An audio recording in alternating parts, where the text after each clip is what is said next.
gate number 97.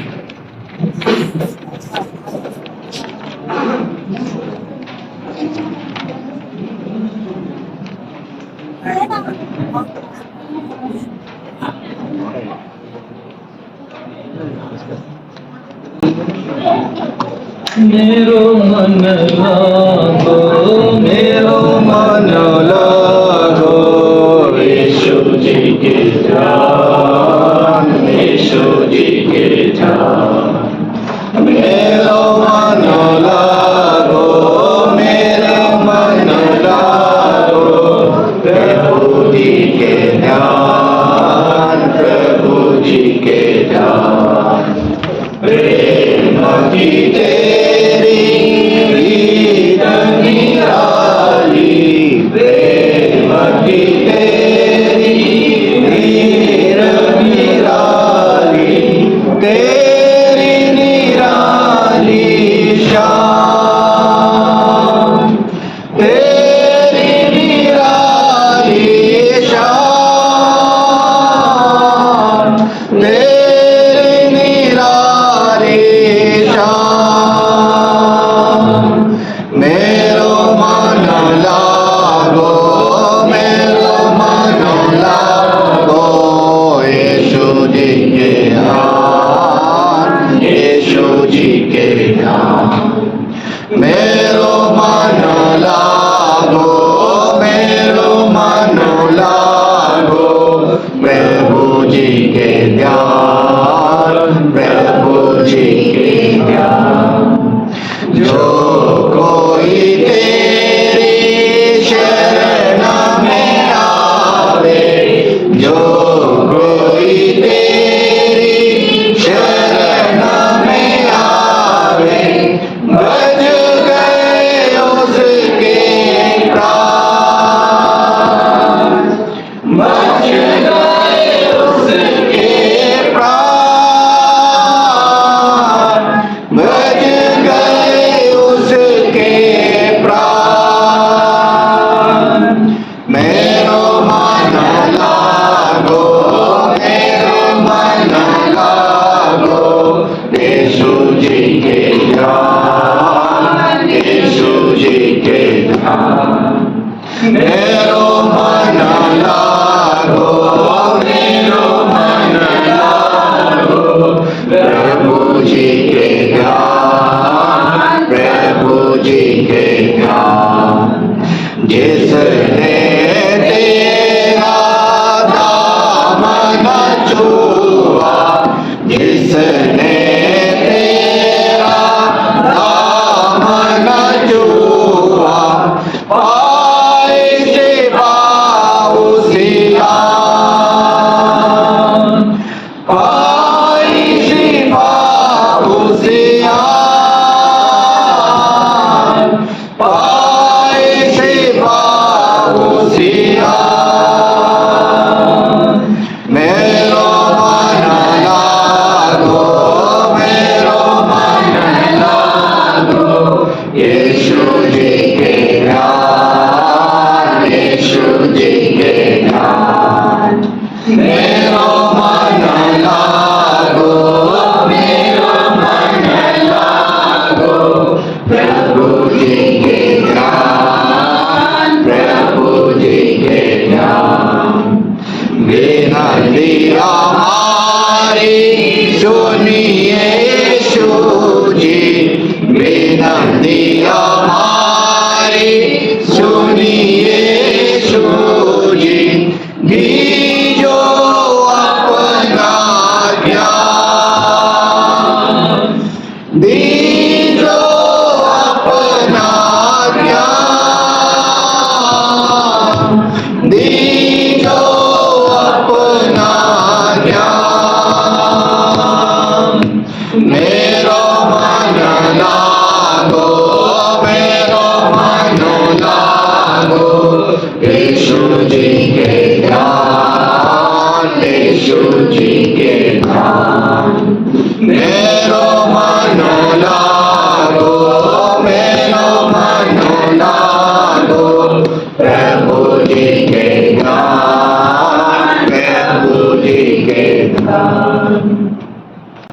वैदिक प्रार्थना करना और ये फिर से एक बार वचन से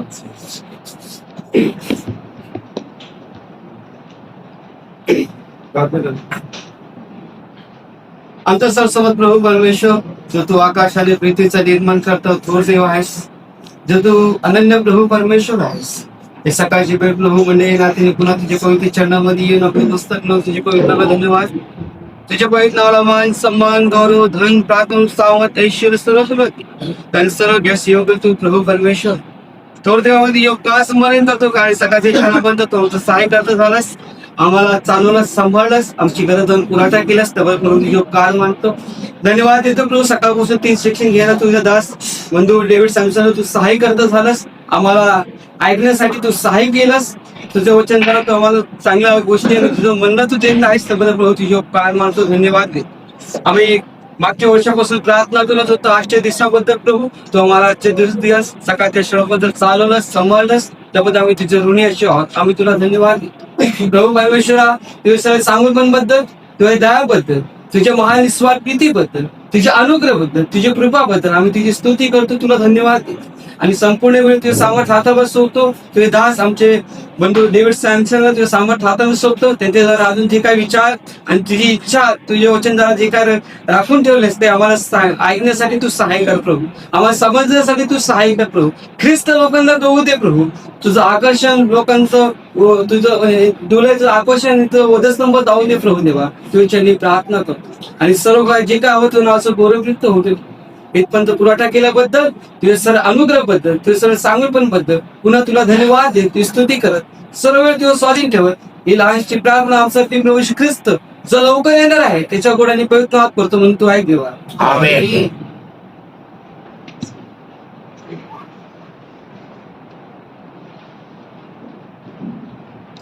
फिर एक बार प्रभु को महिमा मिले इस समय में।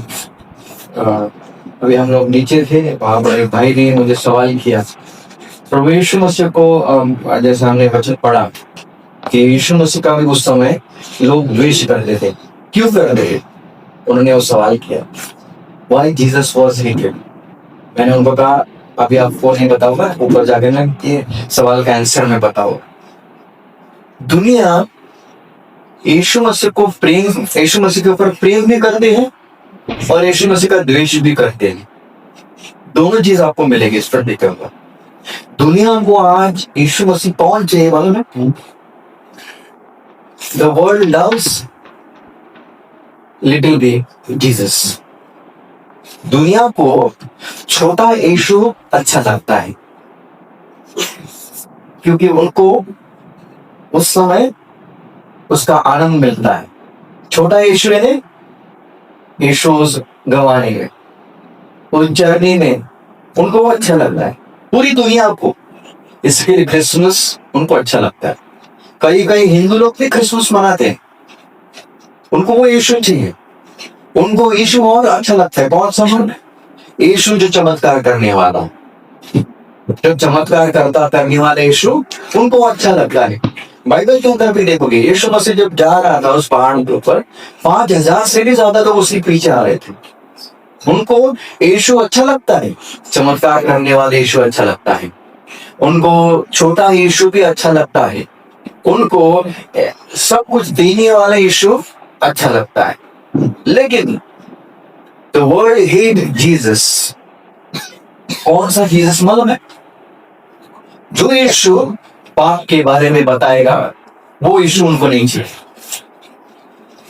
जो यीशु कहेगा कि मैं परमेश्वर हूं, मैं अब्राहम के पहले, उनको वो नहीं चाहिए। यहूदी लोग भी यीशु मसीह को प्रेम करते थे, लेकिन सिर्फ देने वाला, खाना पीना देना भी इसके लिए ठीक है, लेकिन वो पाप के बारे में बोलेगा हम उसके पीछे नहीं जाएंगे। अगर वो कहेगा before Abraham I was, Abraham के पहले मैं हूं, तब यहूदी लोग उसके ऊपर उठेंगे पत्थर मारने के लिए। उनको वो यीशु नहीं चाहिए। इसके लिए आज द्वेष इस पृथ्वी के ऊपर बढ़ रहा है। द्वेष क्यों इस पृथ्वी के ऊपर आता है मालूम है? क्यों? क्योंकि अंदर एनवी रह रही है, तो जेलसी। और एदेन की वाटिका के बाद में ईंधन की वाटिका के बाहर अगर आप आओगे, सबसे पहला पाप उसके बाद में जो हुआ ना, वो कौन सा हुआ में? Envy, jealousy. और वो कैन के अंदर था अपने भाई के प्रति। परमेश्वर ने उसका स्वीकार किया, अर्पण मेरा नहीं स्वीकार किया। और वो एक चीज आगे बढ़ती चली गई। यूसुफ के भाई भी जेलसी यूसुफ के प्रति। यूसुफ स्वप्न देखता है, हमें कुछ नहीं हो रहा। जेलसी दाऊद के भाई के अंदर भी जेलसी थी दाऊद के प्रति। यीशु के भाई भी उसी प्रकार के थे। मूसा के भाई हारून, मिरियम, उसको भी जेलसी आया कि परमेश्वर इसके साथ ही बात करता है। यानी जेलसी कहीं पर भी किसी व्यक्ति के अंदर भी आ सकता है, इसीलिए संभालना। सामने वाला व्यक्ति कहीं पर भी जाओ, कभी भी किसी प्रकार की जेलसी कभी करना मत, कभी भी करना मत। और जब जेलसी आई, और वही चीज शुरुआत से हमने देखा, क्यों एसाव इस्राएल यानी याकूब का जेलसी कर रहा था, मालूम है? कि उसकी मां उसके ऊपर प्रेम कर, उसको आशीष मिला, उसको आशीष मिला, लेकिन मेरे को कम मिला। उसके कारण धीरे धीरे वो जेलसी बढ़ती। आज भी इस पति के ऊपर, इसराइल देश के ऊपर क्यों आज लोग उनका द्वेष कर रहे? क्योंकि पूरी दुनिया को मालूम इसराइल देश के अंदर से कितनी सुंदर सुंदर चीजें निकली हैं, कितने बड़े बड़े लोग निकले हैं, ये पूरी दुनिया को मालूम है। फेसबुक जैसे इसके लिए आज कई ऐसे लोग द्वेष करते हैं। और क्यों मुस्लिम लोग इसराइल का द्वेष करते हैं? क्योंकि वो मानते हैं कि अब्राहम ने हगार को भेज दिया, हगार को भेज दिया, इश्माइल को भी भेज दिया, सारा के कहने से वो दूर हो गए। इसके कारण आज भी इनका द्वेष हो रहा है। उन लोग मानते हैं नहीं, जो प्रॉमिस सन है इसहाक नहीं, वो कौन है? इश्माइल। इश्माइल है, इसके लिए जेलसी चल रही है, इसके लिए ये एनिमी चल रहा है।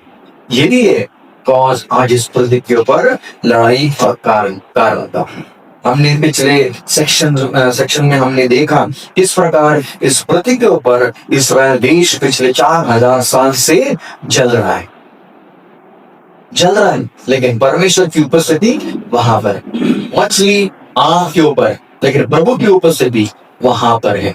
कलीसिया और इसराइल, ये दोनों चीज इस पृथ्वी के ऊपर जल रहे हैं। और इसराइल लोग मिस्र देश के अंदर जले, अमालेका के हाथ के अंदर जले, बाद में अशेरा के हाथ के नीचे उन लोग जल रहे थे। बाद में बेबीलोन ने उनको कई तकलीफ दिया, बाद में मेदी पर्शिया ने भी कितनी तकलीफ दी। हमाद ने उनको मारने की कोशिश किया पर्शियन के टाइम पे।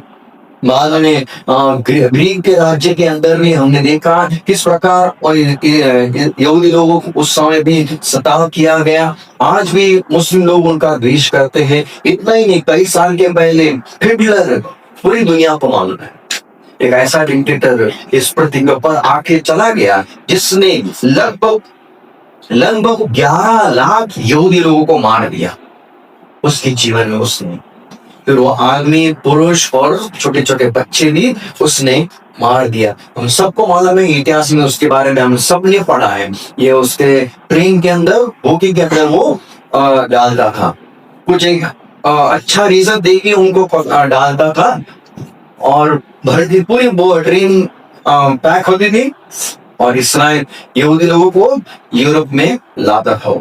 लाने के बाद में वो वहां पर जो कंसंट्रेशन कैंप है वहां पर वो मारता था। उनको हर एक व्यक्ति को एक एक नंबर उस समय दिया जाता था, और हर एक व्यक्ति के जो सर्वाइव हुए उन्हें कई ऐसे टेस्टिमनी इतिहास में या उस समय उन्होंने दिए गया, वो आज इस पृथ्वी के ऊपर है। उनके हाथ के ऊपर ये नंबर दिया जाता था। और कई ऐसे छोटे छोटे बच्चे, लड़कियां, जवान लड़कियां, औरतें और आदमी उस समय उसने मारे। यहाँ पर अगर आप देखोगे, यहाँ पर यही गैस चेंबर था। ये रियल फोटो है, ये रियल फोटो। यहाँ पर ये कई लोगों को अंदर डालता था, उनको कहता था कि ये नहाने की जगह है, आप नहाने के लिए जाओ। और एक साथ कई लोगों को डालता था, बाहर से लैच लगाता था, और ये जो बाहर दिखाई दे रहा है, यहाँ से वो गैस छोड़ता था। और 5-10 मिनट के अंदर अंदर जितने सारे लोग हैं वो सब मरते थे। कौन के अंदर लोग? सिर्फ यहूदी, सिर्फ यहूदी। ये शायद उस समय का एक एंटी क्राइस्ट था। जैसे मसीह विरोधी इस पृथ्वी पर आने वाला है, ये उस समय का एंटी क्राइस्ट था। और हमने कल देखा था सबसे जितने सारे लीडर हैं डिक्टेटरशिप, उसमें सबसे मेन कौन है? निम्रोद। निम्रोद एक पिक्चर है एक लीडरशिप का, एक विद्रोही का, और उसके द्वारा इस पृथ्वी पर इस प्रकार के लोग आए। और अगर आप देखोगे बाद में उनकी डेड बॉडी लेते यहीं पर वो ओवन, ये ओवन है उस समय का था, ओवन के अंदर डालता था। और एक ओवन के अंदर लगभग 750 लोग डेड बॉडी अंदर डालता था। डेड बॉडी पूरे दिन में लगभग 750 लोगों को वो जलाता था। डेड बॉडी डालकर वो जलाएगा, क्योंकि बलि कौन करेगा इतने हजारों लाखों लोगों को? ऐसे उसने उसके समय में इतना नाश यहूदी लोगों का उसने कर डाला था। ये पूरा ओवन है जहां पर डेड बॉडी को अंदर डालता था और जला के पूरा एशिस करता था। अगर आप देखोगे उस समय डालने के पहले उन लोग चप्पल निकालते थे। ये चप्पल के फोटो है, ये आज भी फोटोज ये लंदन के एग्जीबिशन में आपको मिलेगी ऐसे फोटो। और कुछ रियल चप्पल भी वहां पर मिलेगी, कुछ शूज भी मिलेंगे, छोटे बच्चों के भी शूज आपको मिलेंगे। यानी चप्पल या शूज हमें दिखाई देता है कि कितने लोग उस समय मरे रहेगी। ये तो कुछ नहीं, इससे कई गुना ज्यादा उसने उस समय यहूदी लोगों के साथ इतना घिनौना काम उसने अपने जीवन में किया। आखिर में हम सब जानते हैं 30 अप्रैल 1945 को उसने आत्महत्या की। उसके पहले के दिन में उसने शादी की और दूसरे दिन में उसने सुसाइड किया। और जब उसने सुसाइड किया उसकी पत्नी ने भी उसी क्षण में कुछ मिनटों के बाद में उसने भी सुसाइड किया। जितने सारे इस पृथ्वी के ऊपर लोग हुए हैं जिन्होंने इस्राएल के विरोध में काम किया है, उनका मृत्यु कभी अच्छा नहीं हुआ, उनके जीवन में कभी शांति नहीं आई, उनका जीवन नाश और विनाश नहीं बदला है। उनका डेथ बहुत भयानक रीति से उस समय हुआ है। अविश्वास की हो। और पिछले कुछ सालों के पहले हम सब जानते हैं पूरी दुनिया उस दिन उठ गई जब अचानक हमास ने सैटरडे 7 अक्टूबर 2023 में अटैक किया था। कभी सोचा भी नहीं था इस्राएल या यहूदी लोगों ने इस प्रकार का अटैक होने वाला है। और इतिहास में सबसे बड़ा अटैक माना जाता है। अब तक कई ऐसे रॉकेट्स आते हैं, बॉम्ब आते हैं, लेकिन उनका जो जो डेविड स्लिंग है वो उनको बचाता है। लेकिन ये ध्यान में रखकर ये हमास के जो टेररिस्ट है उन्होंने क्या किया था मालूम? एक साथ, क्योंकि एक साथ हजारों भेजेंगे ना तो ये डेविड स्लिंग भी कुछ नहीं कर पाएगा, तो ये कुछ नहीं कर पाएगा। इसके लिए उन्होंने एक साथ 5000 रॉकेट एक साथ भेजे। और कितने बुरी रीति से इस्राएल और यहूदी लोगों का वहां पर विनाश हमें दिखाई देता है। शायद हम सब ने देखा रहेगा। और ये कौन है? मुस्लिम लोग। हमास कौन है? ये मुस्लिम टेररिस्ट। अगर आप दुनिया का मैप देखोगे, दुनिया इस्राएल की स्थिति देखोगे और उसकी बाजू में अगर आप देखोगे, Israel is surrounded by 22 Muslim nations जो 640 टाइम्स बड़े हैं उनसे और 60 टाइम पॉपुलेशन से बड़े हैं। अब भारत देश देखो, भारत देश के बाजू में कितने मुस्लिम देश हैं? बांग्लादेश, अफगानिस्तान। भारत देश के बाजू में 10 लग करो बांग्लादेश है और ये पाकिस्तान है। पाकिस्तान मेन जो है वो पाकिस्तान, वो भी छोटा है और वो भी गरीब है। भारत देश कितना बड़ा है उसके सामने, एक ही राष्ट्र तो भारत देश नहीं बाजू में, लेकिन फिर भी कितना बड़ा प्रॉब्लम, फिर भी अगर अभी तक प्रॉब्लम ये सिचुएशन कोई हैंडल नहीं कर पा रहा है। लेकिन इसराइल देश के बाजू में एक नहीं, दो नहीं, तीन नहीं, 5, और वो भी इसराइल देश अगर आप देखोगे ना यहाँ पर है, ये छोटा सा इतना बस, और उसके बाजू में इतने बड़े बड़े पैसे वाले धनवान मुस्लिम देश है। लेकिन फिर भी इसराइल लोगों को वो कुछ नहीं कर पा रहे अब तक। अगर मुझे लग रहा है भारत देश के बाजू में ये रहते थे ना, भारत देश कब का गायब हुआ रहता था, कब का चला जाता था। लेकिन इसराइल देश आज भी है, आज भी है। क्यों है आज है? क्योंकि इसराइल का रक्षक है। बेंजामिन नेतन्याहू की वजह से नहीं, ट्रम्प की वजह से नहीं, मगर इसराइल का रक्षक इस पृथ्वी के ऊपर है। हाँ, विश्वास नहीं हो, इसराइल देश इस पृथ्वी के ऊपर है। अगर आप देखोगे ये मुस्लिम देश इस प्रकार आज हेट कर रहा है, इस प्रकार आज इसराइल यहूदी लोगों का द्वेष हो रहा है। इस प्रकार के बोर्ड भी आपको मिलेंगे कितने लेते जाते हुए। क्या इसका मतलब इसराइल को कहां पर डालो? कचरे के टिप्पे में। आज इस प्रकार का द्वेष लोग कर रहे हैं।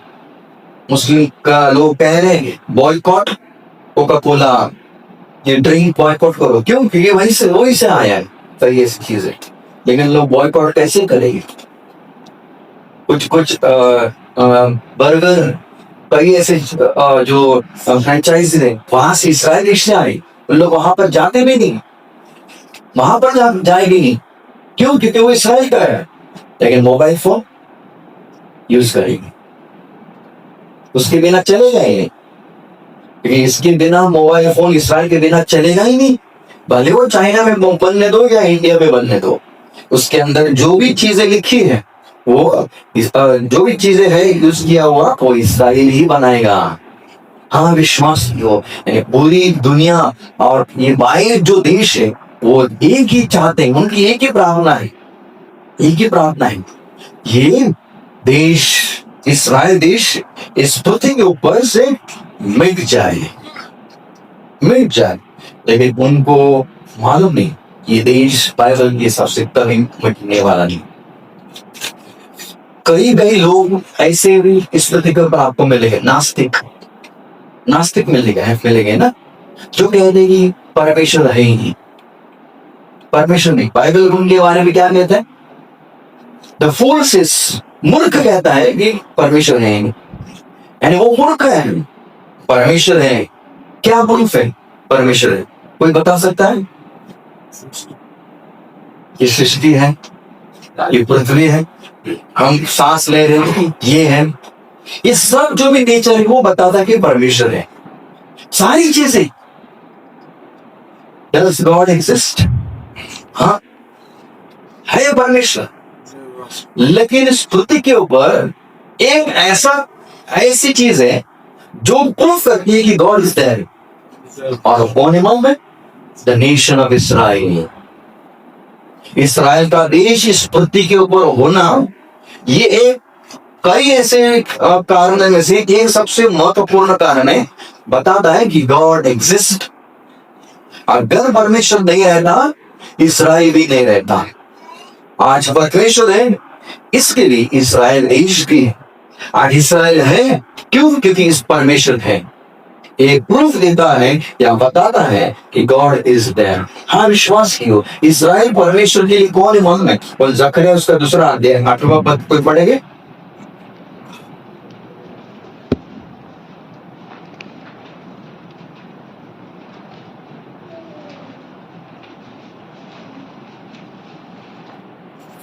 कोई व्यवस्था विवरण 32:10 और कोई 17 8 भजन से का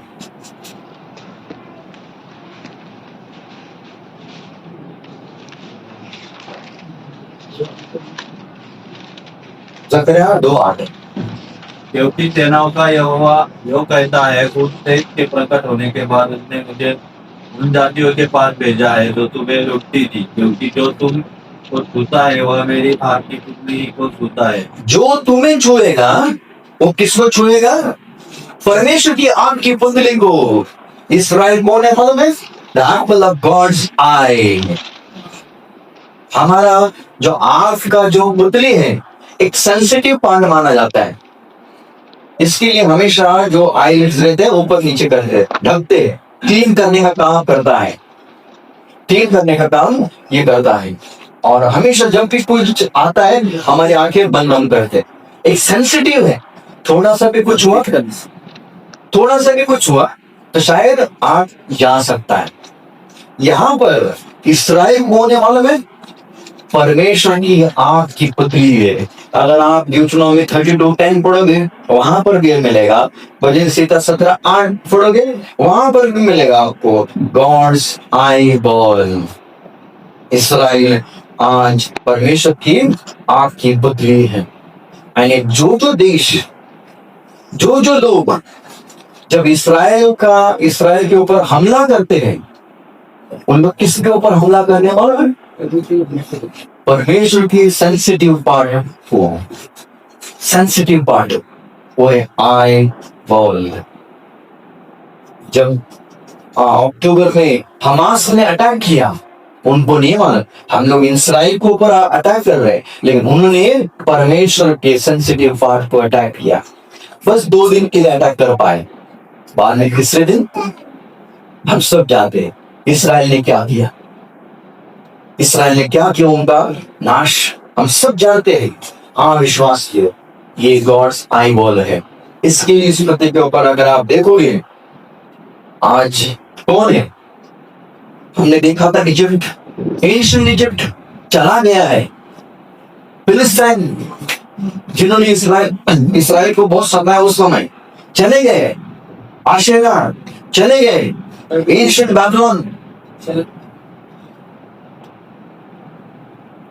बैबिलोन वो भी सब चले गए। मेरी पर्शी उस समय के जो थे इसराइल लोगों को सताने वाले वो सब चले गए। रोमन्स वो भी उस समय चले गए। बाइजेंटाइन एम्पायर वो भी सब चला गया। क्रूसेडर्स वो भी चले गए। हिटलर नाजी चले गए। हमास के ऊपर अभी चल रहा है काम, अभी चल रहा है। थोड़े समय के बाद में अगर आप देखोगे ना, एक दिन आएगा हमास भी जाने वाला है। बाद में फरवरी 20 को पूरी दुनिया ने देखा आयतुल्ला अली खमान और उसका परिवार क्या हुआ, यह हमने देखा। एक साथ इस सब एक साथ मर गए। कुछ ही दिन में सब मर गए। पूरे ईरान के अंदर जितने सारे बड़े बड़े नेता थे, इनका एक ही मकसद था, यहूदी लोगों को इस्राएल देश का पूरा नाश करना। पूरी तैयारी के साथ उन लोग आए थे, लेकिन सब मर गए, सब मर गए।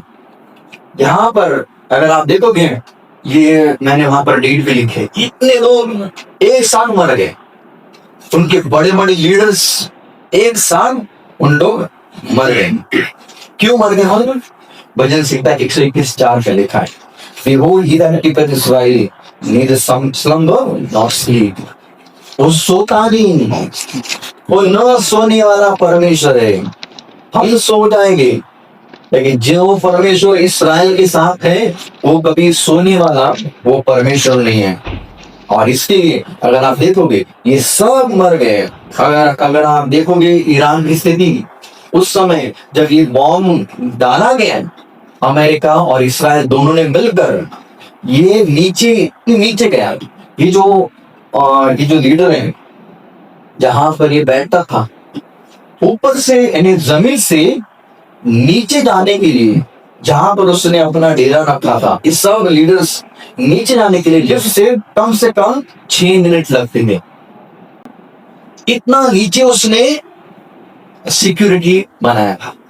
और जो लोग आते थे अंदर, उनको पट्टी बांध के अंदर जाना है। उनको रास्ता किसी को नहीं मालूम था, सिर्फ ये अयातुल्ला खमानी। लेकिन ऐसी जगह पे दोनों ने मिलकर, इसराइल और यूएस दोनों ने मिलकर एग्जैक्टली प्लान बनाया, और उस जहां पर ये सब एक साथ थे, एक साथ मिलकर उन्होंने ऊपर से बॉम्ब डाला, और बॉम्ब ऊपर से नीचे इतने नीचे गया, सब बस्ट हुए, सब नाश एक साथ, और कुछ दिन में दूसरे लीडर्स भी मर गए। यही बात है, कल भी हमने देखा, बेलशस्सर राजा पार्टी कर रहा था,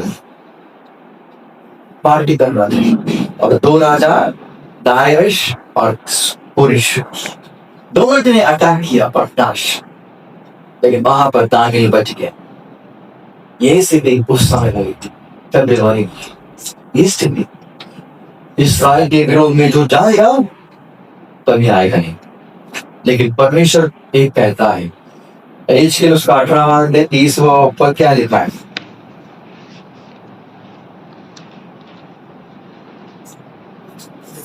एजकेल 18:30।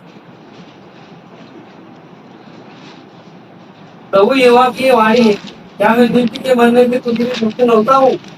क्या मैं इससे प्रसन्न नहीं होता कि वो अपने मार्ग पे फिरकर जीवित रहे? हाँ, परमेश्वर का वचन यही है। एक बुरा व्यक्ति, एक विकेट पर्सन, अगर वो मरा तो परमेश्वर को कभी अच्छा नहीं लगता है। कभी कभी हमें अच्छा लगा, अरे मर गए, इस्राएल का शत्रु है, लेकिन परमेश्वर कभी उसमें संतुष्ट होता नहीं कि वो व्यक्ति मर गया है, लेकिन ये कहां पर गया? मन कभी नरक में चला गया है। नरक में जाके एक ही प्रार्थना कर रहा है। वो क्या प्रार्थना कोई बता सकता है? मेरे घर वालों की। हाँ, लेकिन उसका पूरा परिवार है वही पर, पूरा परिवार के साथ वो नीचे में। जो समय था उसने पूरा नाश विनाश हो गया। कितने उसके पहले जो था लीडर, एक प्लेन क्रैश होकर मर गए,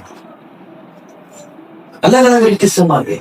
इस्राएल को जो हाथ लगाया वो किसको हाथ लगा रहे? परमेश्वर की पुतली को वो हाथ लगाने के समान है। और जब भी दुष्ट मरता है तब परमेश्वर को कभी भी आनंद संतुष्ट कभी होता नहीं, क्योंकि परमेश्वर की एक ही इच्छा है, जो दुष्ट है वो बदले, जो बुरे हैं वो अच्छे हो जाए।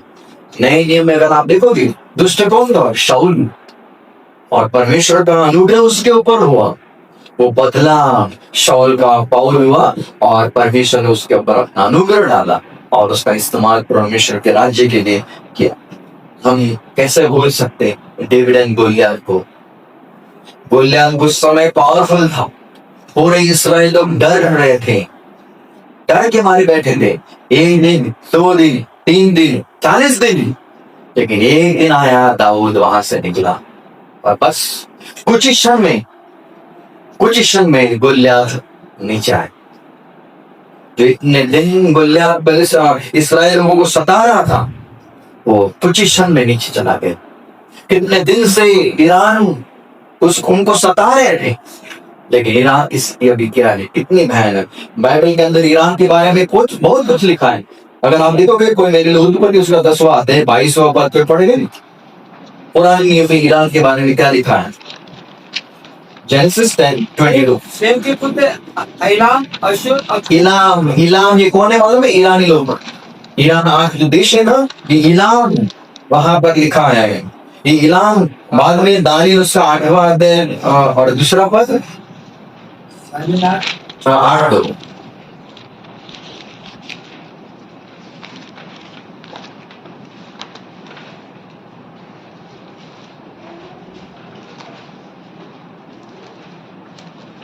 और मैंने दर्शन में देखा, और देखते समय ऐसा मालूम हुआ कि मैं एलाम प्रांत के सूसन राजगढ़ में हूँ। फिर मैंने दर्शन इस इलाम प्रांत में सुसन में दानियल भी वहां पर गया था, ईरान में जाके आया। वो भी वहां पर भी रहता था वो दानियल। इलाम यानी आज का ईरान, पर इसी के टाइम पे दानियल भी वहां पर जाके आया। जब प्रेरित का उसका दूसरा अध्याय 9वां पद में क्या लिखा है? Acts chapter 2 verse 9। हम जो भारतीय मेहंदी और इलामी और मेसोपोटामिया और यहूदी और कप्पाडोकिया और पिंतुक और आसिया, हाँ, इतने लोग उस समय थे एकत्रित। जब पेंटिकॉस्ट का दिन था तब कौन थे?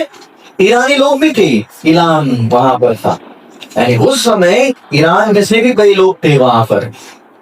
और इतना बड़ा काम पेंटिकॉस्ट के दिन में परमेश्वर ने ऊपर से नीचे वहां पर किया। ईरान के लोग इस्राएल लोगों के साथ बहुत अच्छे थे पहले। अब ये मेरा टॉपिक नहीं है कि वो बहुत बड़ी 1977 के पहले की बात, ये सारी चीजें हैं। अच्छे थे। जब इसराइल को इंडिपेंडेंट मिला 1948 14 मई को, 14 मई 1948 में, तब ईरान इसराइल लोगों के साथ था। उन लोग ने खुशी मनाई, इसराइल एक स्वतंत्र देश हो गया। लेकिन 1977 से ये प्रॉब्लम शुरू हुआ ईरान और इसराइल का।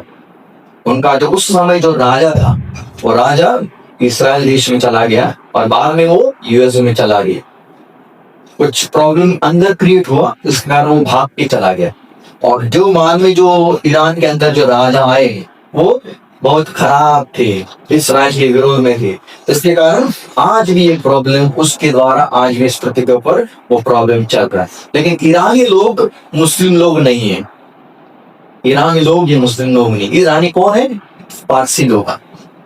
और पारसी लोग शांत रहते हैं, अच्छे रहते हैं स्वभाव से भी। हाँ, शायद मुंबई के अंदर भी कई पारसी आपको मिलेंगे, ईरानी आपको बेहतरीन से मिलेंगे। वो सब पूरे ईरान के लोग हैं। लेकिन ईरान के अंदर आज भी जो पूरा कंट्रोल जा रहा है, वो अब ये तो मर गया, लेकिन उसके बाद में अभी जो है फिलहाल वो लीडर, उसके हाथ में पूरा कंट्रोल है। जो भी उन लोग कर रहे हैं ना, वो ईरानी प्रैक्टिस नहीं कर सकते। उन्होंने अंदर मुस्लिम प्रैक्टिस कर रहे हैं अंदर। इसके लिए हाफ ऑफ द ईरानियंस, आधे से 50% ईरानी इसके विरोध में थे और 50% इसके साइड में थे। क्योंकि हम ईरानी लोग हैं, लेकिन फॉलो क्या कर रहे हैं? कस्टम मुस्लिम लोग का। इसके विरोध में थे। इसके जब ये मर गए ना, कई लोग ने डांसिंग शुरू किया। आप टीवी के ऊपर, न्यूज के ऊपर आपको देखने को मिलेगा, एक व्यक्ति लीडर मर गया। कई लोगों ने आनंद भी किया और कई लोग ने दुख भी प्रकट किया उस समय। ये उस समय जब ये था, ये खुद को एक परमेश्वर के रूप में मानता था, एंड गॉड। और ईरानी लोग भी इसको, और जितने सारे आने वाले लीडर हैं, उनको गॉड के रूप में वो समझते हैं ईरानी लोग। इसके लिए विश्वास लियो, ये ईरानी लोग मुस्लिम नहीं है। लेकिन मुस्लिम कौन है? जो 22 देश हैं, जो दूसरे ये सब मुस्लिम है। और जैसे मैंने कहा था, कुछ ही दिनों में, अगर आप देखोगे 28 फरवरी को, मैंने वहां पर डेट भी लिखा है, किस प्रकार अटैक किया है वो भी लिखा है। और इनका सब, इनके बड़े बड़े जंगल, इनका एक ही मकसद था। ये तो ये फर्स्ट पेज है, ये सेकंड पेज 8 मार्च को, बाद में ये सब अटैक 1 मार्च को। इतने सारे लोग, इतने बड़े बड़े लीडर्स, बुद्धिमान लीडर ईरान के, इसराइल और अमेरिका ने मिलकर मार दिए। ये तो थर्ड पेज है। बाद में 13 जून, इस सब पूरे अभी पिछले कुछ दिनों के पहले आपको मिलेंगे हमारे में लोग। ये भी और कुछ, ये मर गया था उस समय का, ये फ्यूनरल का फोटो आपको यहाँ पर मैंने पेस्ट किया है। हाँ, विश्वास है। लेकिन मुस्लिम लोग कौन है? मुस्लिम के लोग कौन है? इस्माइल। और इस्माइल के बारे में, मुस्लिम लोगों के बारे में बताया है उत्पत्ति उसको 16 पार में है, 11 और 12 वचन में क्या लिखा है? और एवं में दूध में होते का देख तो गर्भवती है और खुद को जनेगी, तो उसका नाम इस्माइल रखना, क्योंकि यहोवा ने तेरे दुख का हाल सुन लिया। और वो मनुष्य बनेल गधे के समान होगा, उसका हाथ सबके विरुद्ध उठेगा और सबके हाथ उसके विरुद्ध उठेंगे, और वो अपने सब भाई बंधुओं के मध्य में बसा रहेगा। ये किसके बारे में लिखा है? मुस्लिम लोगों के बारे में लिखा है, मुस्लिम। और आज वही स्थिति है। पहली चीज क्या लिखी है? वो कैसे है? एक गधे के समान, सॉरी, हाँ, क्या लिखा है? गधे का। वो मनुष्य बने गधे की हाँ इंग्लिश में लिखा है वाइल्ड मैन, सॉरी हाँ वाइल्ड मैन, एक ऐसा गधा है जो कंट्रोल अनकंट्रोल डॉग, ऐसा है। डोंकी को कभी कभी कंट्रोल किया जाएगा, लेकिन जो जंगली डोंकीज है अनकंट्रोलेबल रहते हैं। उसी प्रकार की ये मुस्लिम लोग इस पृथ्वी के ऊपर है। आप देखोगे, आप कभी जाओ मुस्लिम एरिया में, अब पूरा जो सराउंडिंग है ना बदल जाएगा अचानक। भीड़ भाड़, चिल्लाना, कैसे भी बाइक, जहां पर हम रह रहे वो भी मुस्लिम एरिया है, हाँ, उनका बाइक चलाने का तरीका आप देखो, पूरा एकदम अलग वाइल्ड ऐसे पूरी ट्रेन नहीं है। लेकिन जो बड़े बड़े अच्छे ड्राइवर रहते हैं उन कैसे ट्रिप चलाते, एक सिस्टम रहता है। लेकिन उन लोग देखो, उन लोग कैसे भी चलाते। जेल के अंदर सिस्टर को मालूम रहेगा, जेल के अंदर सबसे ज्यादा लोग कौन है? मुस्लिम। भाई इसके अंदर ही ज्यादा इन्वॉल्व है, ज्यादा चोर, ज्यादा खून करने वाले लोग, रेप करने वाले लोग, ये सब इन्वॉल्व इसके अंदर। ये पीछे मुस्लिम है, टेररिस्ट ज्यादा वही आपके मिलेंगे। ऐसे माँ आपको मिलेगी इस पृथ्वी के ऊपर जो कहेंगे, उनका एक ही मकसद है, मेरा बच्चा हमास के अंदर जाना चाहिए। ऐसी भी माँ इस पृथ्वी के ऊपर ऐसे मिलेगी आपको, मेरा बच्चा बड़े होकर हमास टेररिस्ट के अंदर जाना चाहिए। और उसके लिए उन लोग बच्चों को ट्रेनिंग भी देते हैं। मैंने कहा था पहले, एक कम से कम तो 10 यहूदी लोगों को मार है। इस प्रकार की मार इस पृथ्वी के ऊपर भी आपको मिलेगी। और अगर आप देखोगे कोई मेरे लिए जो आयु उसका 39 चैप्टर 5 से 8 तक, वहां पर वाइल्ड डोंकीज के बारे में लिखा है। वाइल्ड डोंकीज कैसे रहते हैं? योग 39 5 से लेकर 8 तक।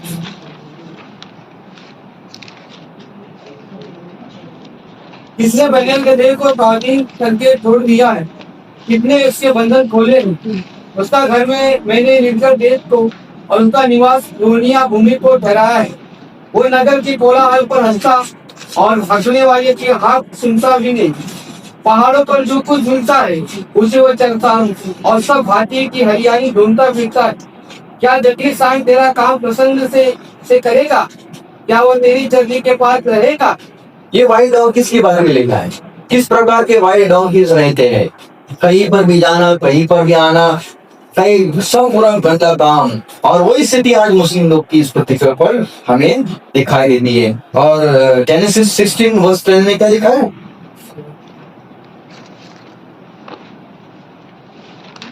जेनेसिस 16:10। और यहोवा के दूत ने उससे ये भी कहा, मैं तेरे वंश को बहुत बढ़ाऊंगा, यहाँ तक कि बहुताओं के कारण उसकी गणना न हो सके।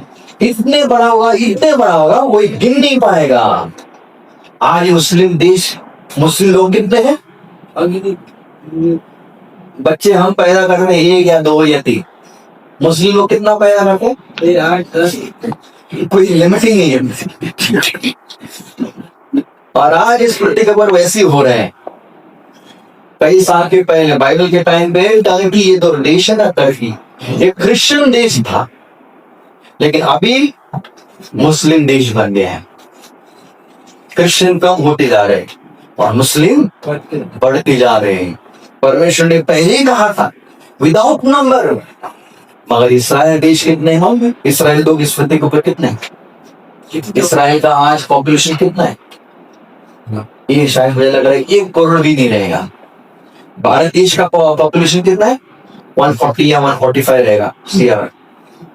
तो इसराइल 1 करोड़ भी नहीं रहेगा। शायद मुझे लग रहा है पिछले हफ्ते में 1 करोड़ से थोड़ा सा ज्यादा हुआ था, लेकिन मोस्टली 98-99 लाख बस।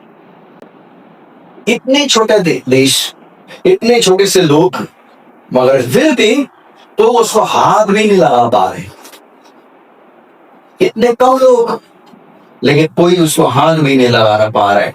अगर आप देखोगे ना, इतिहास का एक रूल है, इतिहास का हमेशा आपको रूल मिलेगा। और वो क्या नाम है? एक बार 3 चीजें जाएगी ना, और देश वो लोग नष्ट हो जाएगा। सबसे पहली चीज लैंग्वेज। लैंग्वेज एक बार चली गई, दूसरी चीज जमीन वो चली जाएगी, और तीसरी चीज स्वतंत्रता। ये तीनों चीजें निकल जाएगी ना, सब डिसिप्लिन हो जाएगा, सब कुछ डिसिप्लिन हो जाएगा। इसके लिए ये चीज शायद मुझे लग रहा है ठाकरे जो ब्रदर्स है उनको मालूम है, उनको ये मालूम है। इसके लिए वो क्या कहते हैं, मराठी। उनको मालूम है अगर मराठी भाषा गई, मराठी के लोग भी जाएंगे, मराठी की जमीन धीरे धीरे जा रही है, धीरे धीरे निकलते जा रहे बॉम्बे से। मराठी लोग भी, जगह भी, भाषा भी और स्वतंत्रता भी। ये तीन चीजें हमेशा इतिहास में हुई है, हमेशा। और इस्राएल देश के अंदर भी ये चीजें हुई है। उनका लैंग्वेज कौन सा है इस्राएल का? हिब्रू। पिछले 2000 साल से हिब्रू नहीं था, कोई नहीं था चाहता था हिब्रू लैंग्वेज चला गया था, क्योंकि इस्राएली लोग तितर फितर हुए थे, सब जगह को फैल गए थे। दूसरी चीज, इस्राएल ने अपनी जमीन भी खोई हुई। इस्राएल एक राष्ट्र नहीं था, सब इंडिया में, अफ्रीका में, अमेरिका में, रशिया में, सब जगह पे पूरे दुनिया के अंदर फैले हुए थे। इस्राएल देश ही नहीं था। और तीसरी चीज स्वतंत्रता, they were not free इस्राएल। लेकिन प्रभु को धन्यवाद दे 1948 साल में, 1948 मई 14 को इस्राएल को अपना देश मिला, अपनी लैंग्वेज मिली, अपना देश मिला। और अभी वो एक देश है। और एक चीज, एक व्यक्ति को हम क्रेडिट दे सकते हैं, एलियाजर बेन यहूदा। ये व्यक्ति ने 1858 साल में कि इस व्यक्ति का जन्म हुआ, और इस व्यक्ति ने हिब्रू लैंग्वेज वापस इस व्यक्ति के ऊपर लाया। और आज इस्राएल देश के अंदर कौन सी लैंग्वेज कहते हैं? हिब्रू लैंग्वेज खत्म हुआ था, हिब्रू चला गया था, कोई नहीं जानता था उस समय। क्योंकि इस्राएल, अगर आप भारत देश के मुंबई के अंदर रहिए, ऐसे आज भी यहूदी लोग हैं। जहां पर हम रहते हैं, हमारे घर है, छोटा सा घर, वहां उस बिल्डिंग के अंदर भी एक यहूदी लेडी रहती थी, वो मराठी बोलते। अफ्रीका में कई लोग हैं यहूदी, वो लोग अफ्रीकन लैंग्वेज बोलते। यानी जिस देश में जाएंगे वो देश के अंदर लैंग्वेज उन लोग कहते हैं। हिब्रू लैंग्वेज उस समय कोई नहीं जानता था, लेकिन आज लैंग्वेज है इस व्यक्ति के कारण। ये व्यक्ति ने वापस लैंग्वेज को रखा, और इस व्यक्ति को इस्राएल लोगों के बीच में लैंग्वेज वापस उसने लाया। यहूदा करके ये व्यक्ति था, इसको ये क्रेडिट जाता है।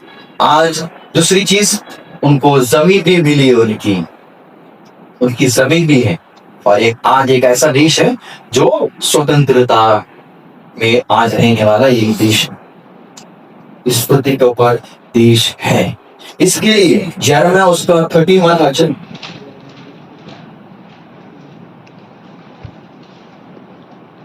यिर्मयाह 31, 35 और 36।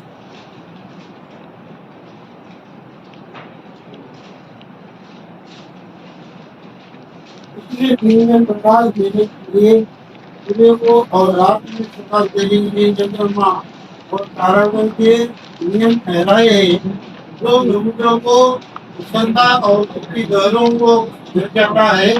और इसका नाम सेनाओं का यहोवा है।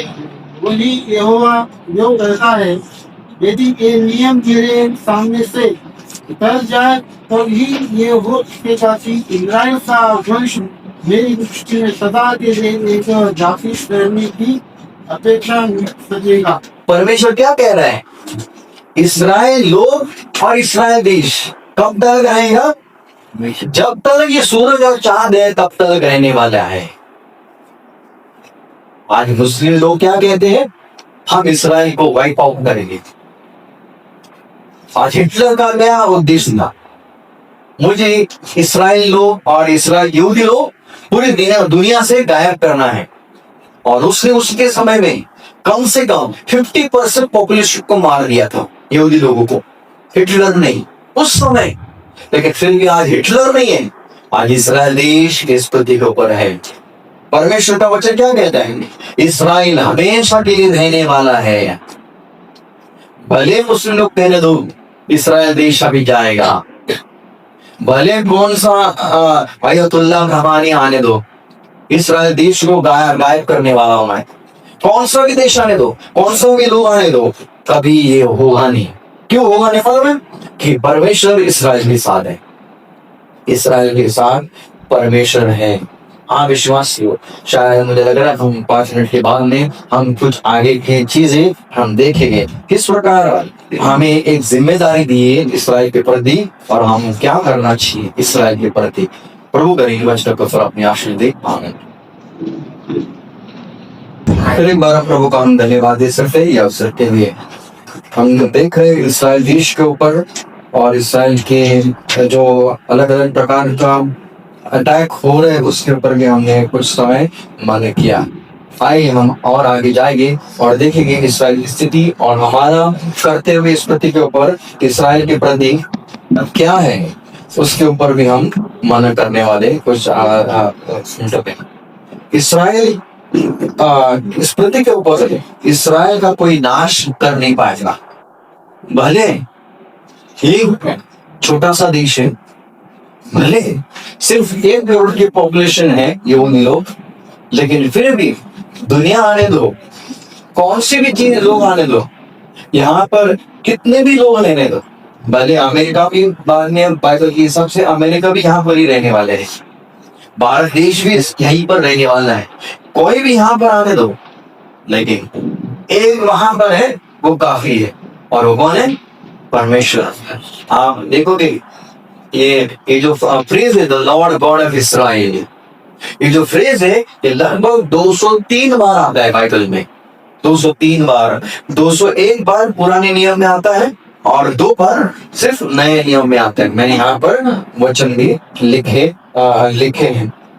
ये यहूदी लोग इस्राएल देश में जब भी हम जब एक दूसरे को मिलते हैं हम क्या कहते हैं? प्रेज द लॉर्ड या गुड मॉर्निंग गुड इवनिंग कहते हैं, कई लोग सलाम भी कहते हैं। लेकिन यहूदी लोग जब भी मिलेंगे ना उन लोग एक ही कहेंगे शालोम शालोम शालोम, मैंने शांति। और इस्राएल लोग सिर्फ एक ही चीज चाहते हैं, शांति। और वही चीज उनके जीवन में या उनके देश में नहीं है। कई सालों से, पिछले 4000 साल से जहां पर यहूदी है, जहां पर लोग इस्राएल लोग इकट्ठा हो रहे हैं, वहां पर शांति है ही नहीं। कई लोगों ने आकर वहां पर शांति बनाने की कोशिश की।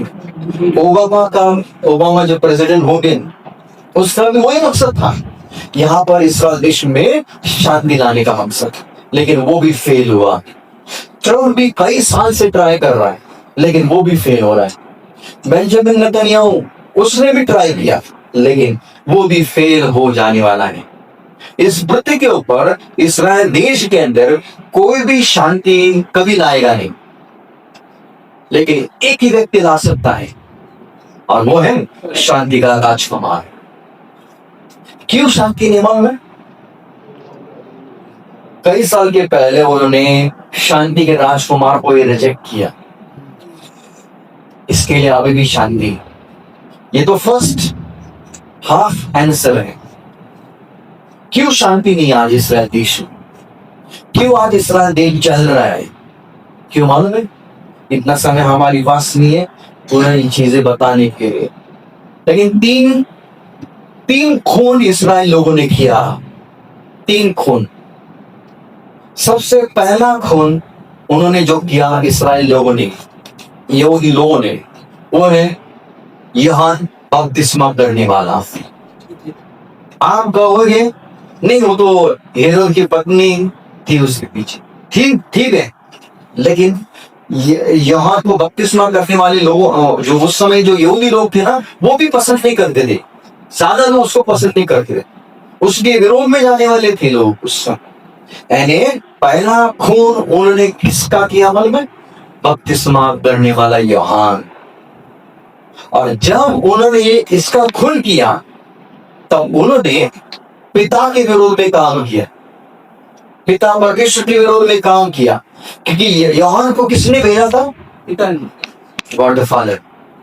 ये पिता की इच्छा थी, पुत्र आने के पहले वो व्यक्ति आया ताकि रास्ता खुलने का काम वो करेगा। पुराने नियम में भी उसके बारे में लिखा है। यानी जब इन्होंने जॉन द बैप्टिस्ट को मार दिया तो मर गया, तब उन्होंने पिता के विरोध में काम किया। ये पहला खून। दूसरा खून यहूदी लोग ने किया, प्रभु यीशु मसीह का। आपको रोमी लोग ने मारा, लेकिन कल हमने देखा बोलने वाले कौन थे? उसको सूली के ऊपर चढ़ा, उसको क्रूसीफाई यहूदी लोग। ये इसके खून के पीछे भी, यीशु मसीह के खून के पीछे भी यहूदी लोगों का हाथ है।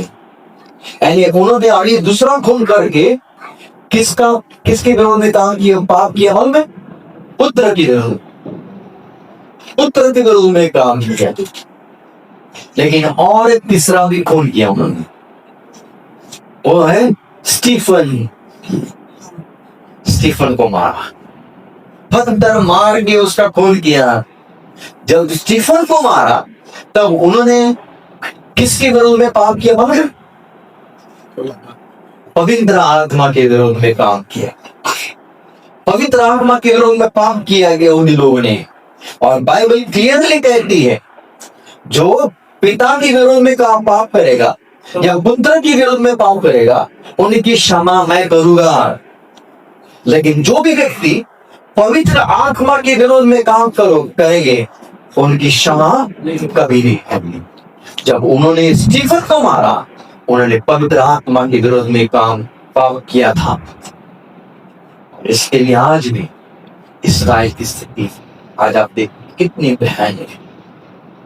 मसीहा उनके अंदर आया था, वहीं पर जन्मा, लेकिन फिर भी उनको मसीहा नहीं चाहिए, मसीहा का रिजेक्ट किया। इसके लिए आज भी उनके ऊपर तलवार, बॉम्ब, मृत्यु आज भी आ रहे हैं। और आज भी पूरी इस्राएल देश में आज भी यही वातावरण हमें दिखाई देता है। लेकिन एक जिम्मेदारी दाऊद क्या कह रहा है? दाऊद ने क्या मेरे लिए भजन संहिता साम 137 5 और 6 पर पढ़ेंगे। दाऊद क्या कह रहा है? यरूशलेम, यदि मैं तुझे भूल जाऊं तो मेरा दाहिना हाथ सूख जाए।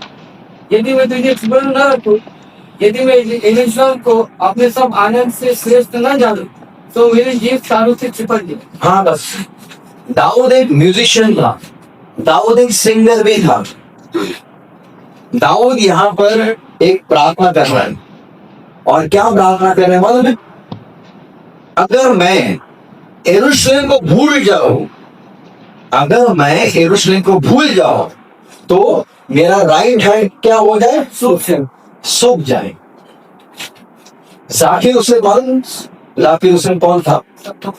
हाँ, तबला प्लेयर। अगर जाकिर हुसैन का राइट हैंड पोलियो होगा, काम नहीं कर पाए, तो कभी जाकिर हुसैन का नाम हो सकता था इस पृथ्वी पर? कभी। उसके लिए क्या इम्पोर्टेंट है? उसका हैंड्स, दोनों हाथ। उसी के कारण उसका नाम आज इस पृथ्वी पर है। दाऊद कौन है? एक म्यूजिशियन, हार बजाने वाला है। उसके लिए हाथ की जरूरत चाहिए। दाऊद क्या कर रहे हैं? अगर मैं यरूशलेम को भूल जाऊं तो मेरा हाथ काम न करे या सूख जाए, यानी मैं हाथ बजाने का भूल जाऊंगा। यानी दाऊद ये कौशल्य जो है जीरो सा, ये जो उसकी जो गिफ्ट है बचाने की, वो कभी कर नहीं पाएगा। दूसरी चीज, अगर मैं यरूशलेम को भूल जाऊं और उसको स्मरण न करूं तो मेरी दूसरी चीज क्या होगी? जीभ ऊपर जो तालू है वहां पर चिपक जाए। लता मंगेशकर भी जीभ ऊपर चिपक जाए तो क्या होगा? वो गाने ही नहीं गा पाएंगे। क्यों फेमस है? वो गाने के लिए थी। और वो हमेशा अपने ट्रूथ का हमेशा सम्मान करते थे।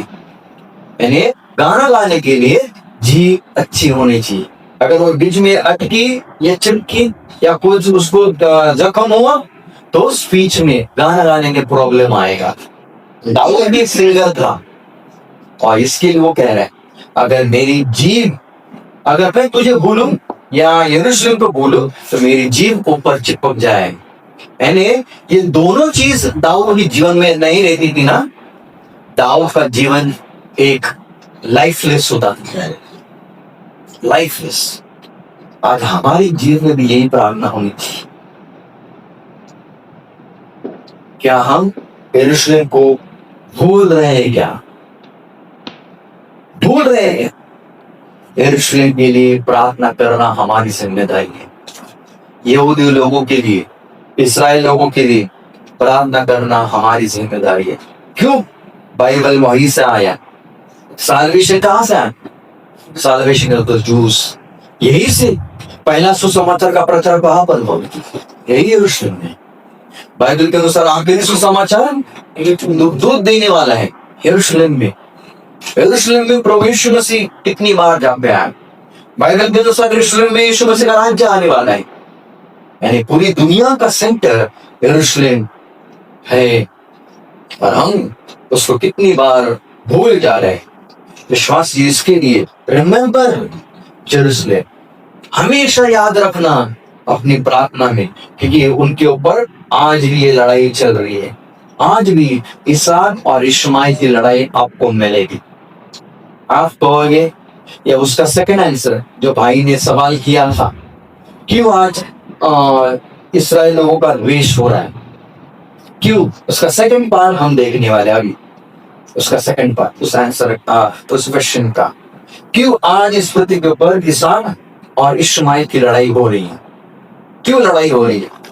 इसके पीछे एक ही कारण है, द डोम ऑफ रॉक। ये जो मंदिर है इसी कारण, इसी के कारण ये जो मंदिर है यरूशलेम के अंदर है। यरूशलेम के अंदर मोरिया पहाड़ के ऊपर ये मंदिर बसा हुआ है। और आप देखोगे यहाँ पर ये इसका फोटो है और ये चीजें आपको मैंने यहाँ पर मार्क भी करके रखा है। मोरिया पहाड़ सामने इसका मंदिर है, उसके यहाँ पर एक किदरोन वैली, वहां पर कई ऐसे छोटे बच्चों का अर्पण किया जाता उस समय। मनुष्य के टाइम पे किदरोन वैली है, ये जैतून पहाड़ प्रवेशों से वहां से ऊपर चला गया। ये यहाँ पर भी एक वैली है और ये वेस्टर्न रीजन है। ये पूरा यरूशलेम लंबे से बाहर से ये हिनोम वैली, यहाँ पर भी कत्ल कई बार हुए हैं बाइबल के अंदर पुराने नियम में। जहां पर भी वैली, इसीलिए दाऊद कहते हैं मृत्यु छाई दर, ये दर है नीचे का पार्ट और ये ऊपर का पार्ट हमें दिखाई देता है पहाड़, एक ही पहाड़ था। और प्रभु यीशु मसीह को मारा कहां पर? ये जो कई लोग कह रहे हैं यीशु मसीह को कहां पर मारा, जो मंदिर है ना वहीं पर नहीं, ये मोरिया पहाड़ है जहां पर अब्राहम ने उस मेमने का अर्पण किया।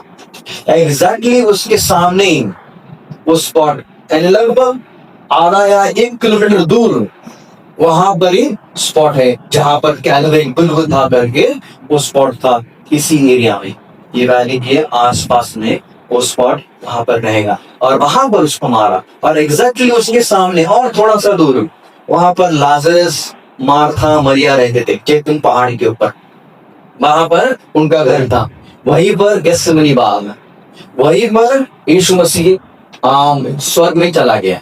और बाइबल के अनुसार ज़करिया उसका 12वां अध्याय, 13वां अध्याय, 14वां अध्याय अगर आप पढ़ोगे बाइबल के अनुसार वहीं पर वो आने वाला भी है जैतून पहाड़, और धीरे धीरे अपने पैर रखेगा और धीरे धीरे वहां से चल के इस मंदिर के अंदर प्रभु यीशु मसीह आने वाला है। ये मंदिर, लेकिन ये मंदिर अभी नहीं रहने वाला है। ये मंदिर आज मुस्लिम लोग के हाथ में है, मुस्लिम लोग के हाथ में। और इस मंदिर के अंदर उनको मिला है डोम ऑफ रॉक। डोम क्यों कहते हैं? क्योंकि ये ऊपर से मराठी मध्ये घुमट त्याला म्हणतात, घुमट डोम है शेप, इसलिए उसको डोम कहा है। और रॉक किसको कहते हैं? इस डोम के नीचे एग्जैक्टली ये बंदर है। ये बंदर मुस्लिम लोग कहते हैं ये जो पार्ट है ये जो साइन है ना, ये जो होल, वहां से खून जाता था उस समय, खून जाता था। और ये जो पार्ट है, यही पर से मोहम्मद पैगंबर अपने घोड़े के ऊपर बैठकर स्वर्ग में चला गया। ये मतलब मुस्लिम लोग कुरान के अंदर लिखा गया है। और इसी जगह, एक जगह मुस्लिम लोग के लिए, ये जगह सबसे प्रिय जगह मानी जाती है। थर्ड इंपॉर्टेंट प्लेस मक्का, मदीना, बाद में डोम ऑफ रॉक, ये सबसे महत्वपूर्ण जगह मानी जाती है। आज अंदर जाने के लिए आज कोई दूसरा व्यक्ति नहीं जा सकता है, सिर्फ मुस्लिम लोग ही अंदर जा सकते हैं, यहूदी लोग नहीं जा सकते हैं। और ये जो मैंने कहा अभी, ये 35 एकड़ की जगह है, पूरा एरिया। और ये 688 में ये बांधा गया था। 38 एकड़ की ये पूरी जमीन है। इस जमीन के अंदर ये स्ट्रक्चर पूरा खड़ा करके रखा है। यहूदी लोग अंदर नहीं जा सकते।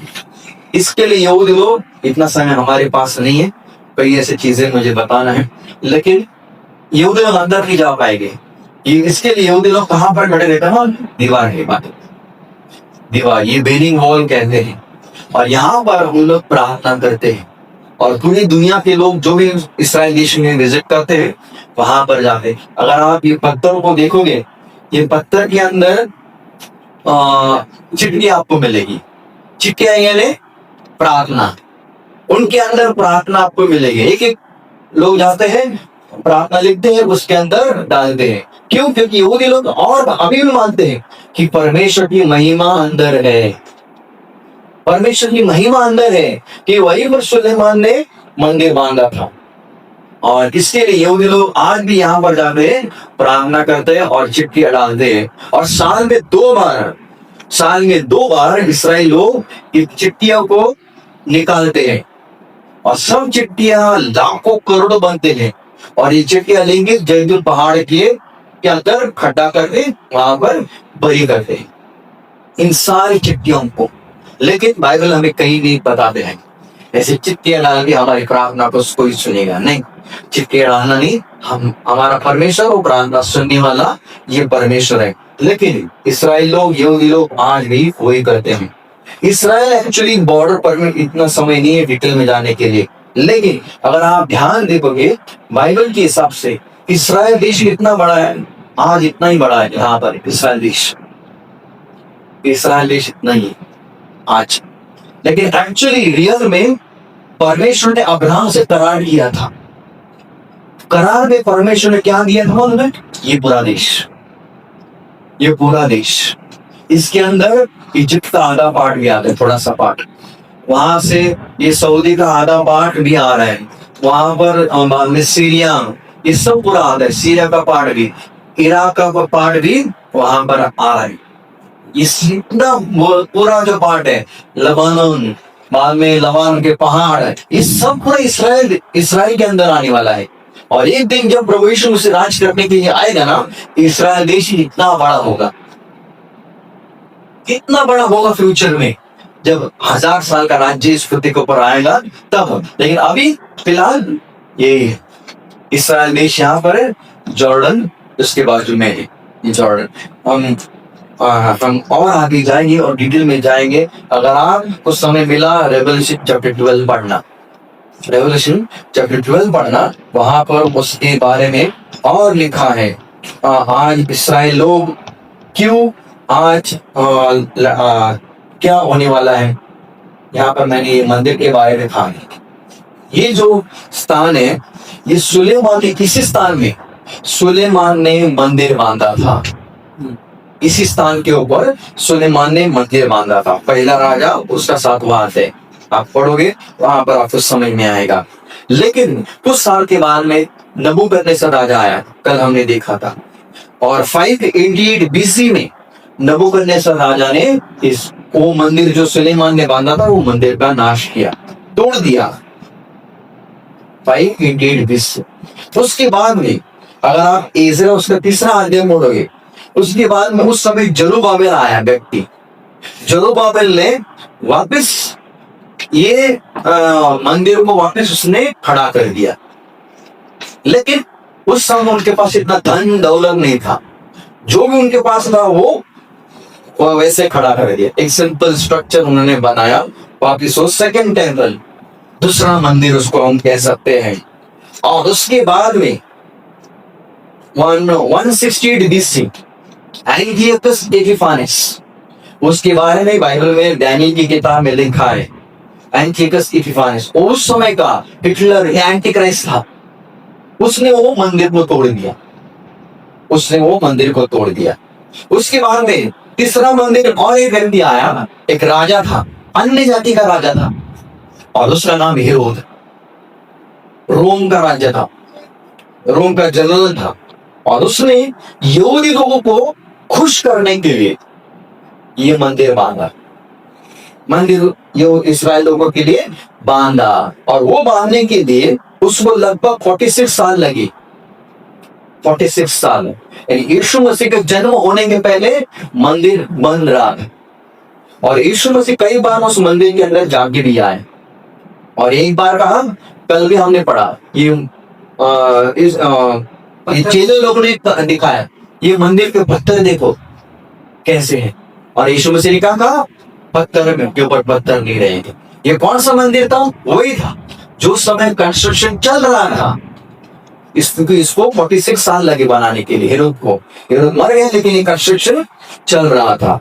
लेकिन AD 70 साल में जनरल टाइटस आया और टाइटस ने वो मंदिर नाश किया। पिछले कल हमने वो देखा। और एक दिन ऐसा आया, ये मंदिर के ऊपर यहूदी लोगों का कब्जा निकला और मुस्लिम लोग ने अपना कब्जा किया। और यहीं पर, इसी जगह के ऊपर ये आज डोम ऑफ रॉक बांधा गया। आज ये जगह मुस्लिम लोगों के हाथ में है। मुस्लिम लोगों के क्या हाथ में है मालूम है? आज यरूशलेम किसके हाथ में है? यहूदी लोगों के। लेकिन ये दीवार के ये साइड, दीवार के अंदर कौन जा सकते हैं? सिर्फ मुस्लिम। दीवार की इस बार इस्राएली लोग जा सकते हैं, यहूदी लोग जा सकते हैं।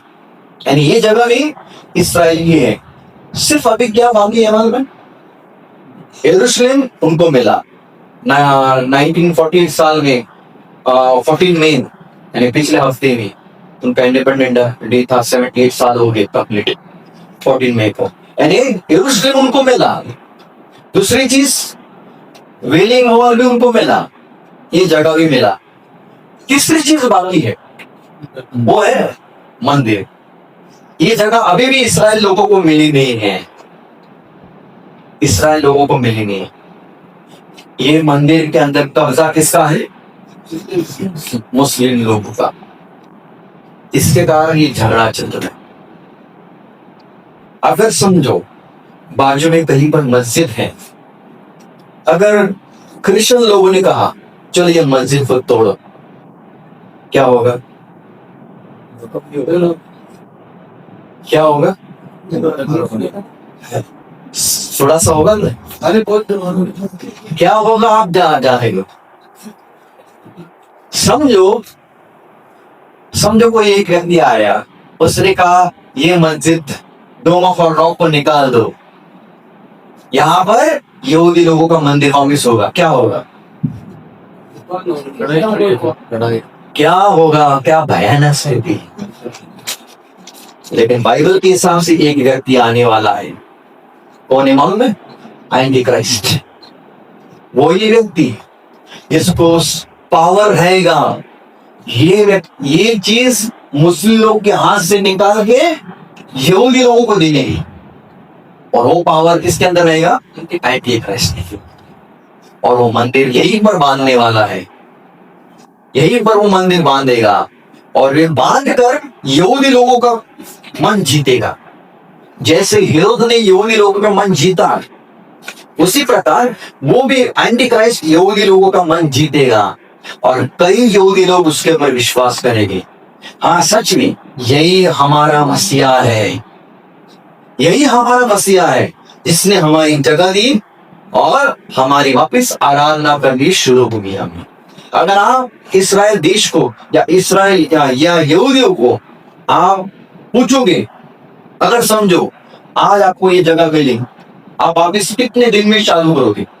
इसराइल लोग कहेंगे तो हम तैयार हैं आराधना वापिस शुरू करने के लिए। सिर्फ 7 दिन चाहिए उनको, सिर्फ 7 दिन।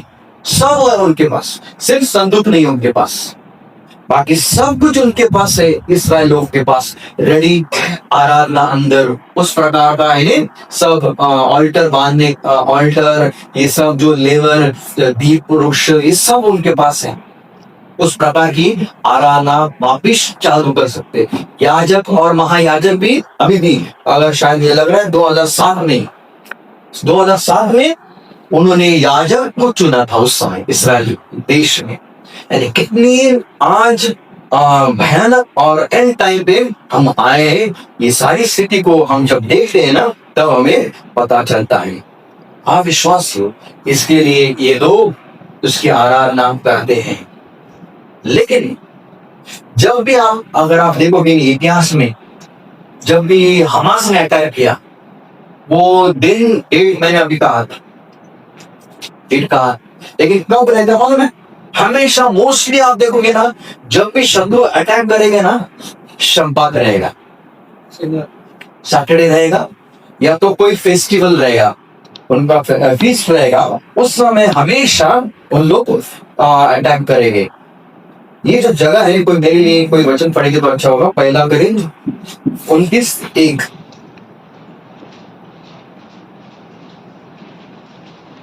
पहला इतिहास 29:1। First chronicles 29:1।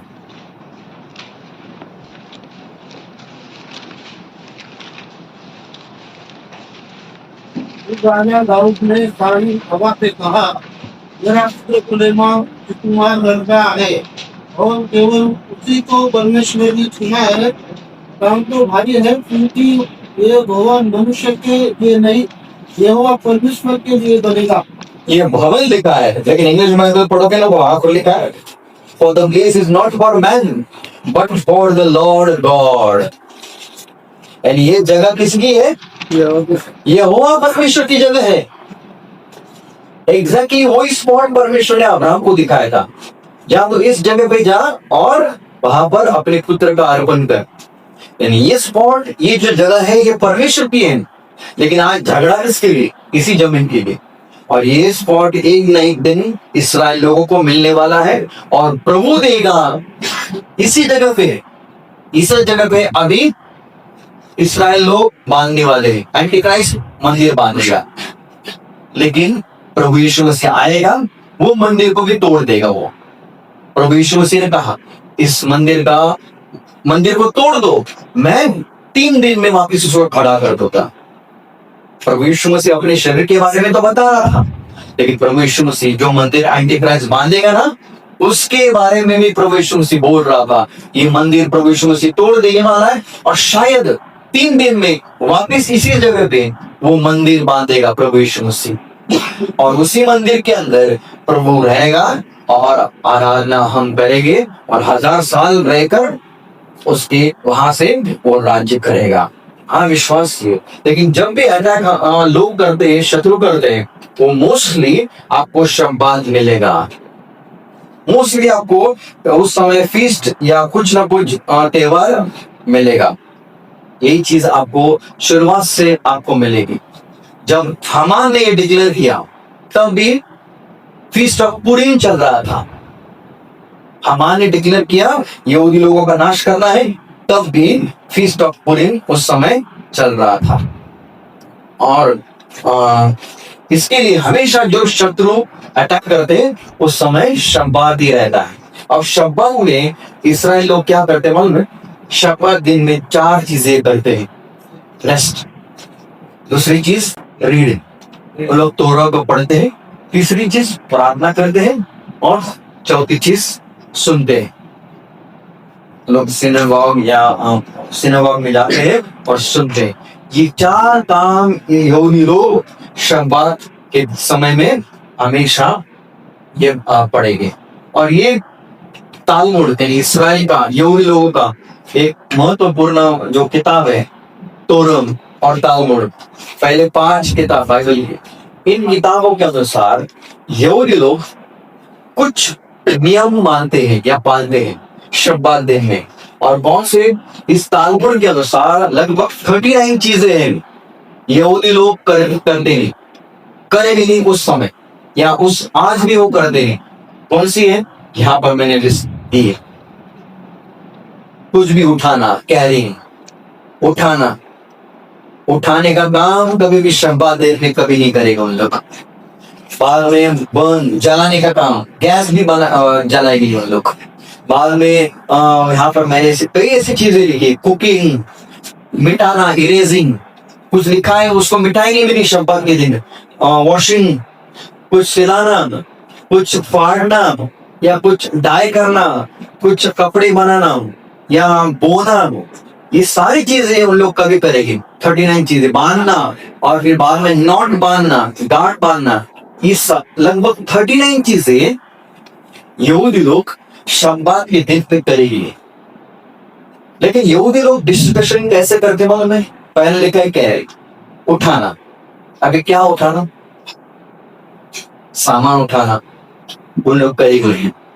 लेकिन अगर मैंने दांत के अंदर कैप लगाया है, वो भी मैं क्या कर रहा हूं? उठा रहा हूं, वो भी मैं उठा रहा हूं। अगर समझो मैंने यहां पर कुछ पिन लगाया है, वो भी मैं दूसरी चीज उठा रहा हूं।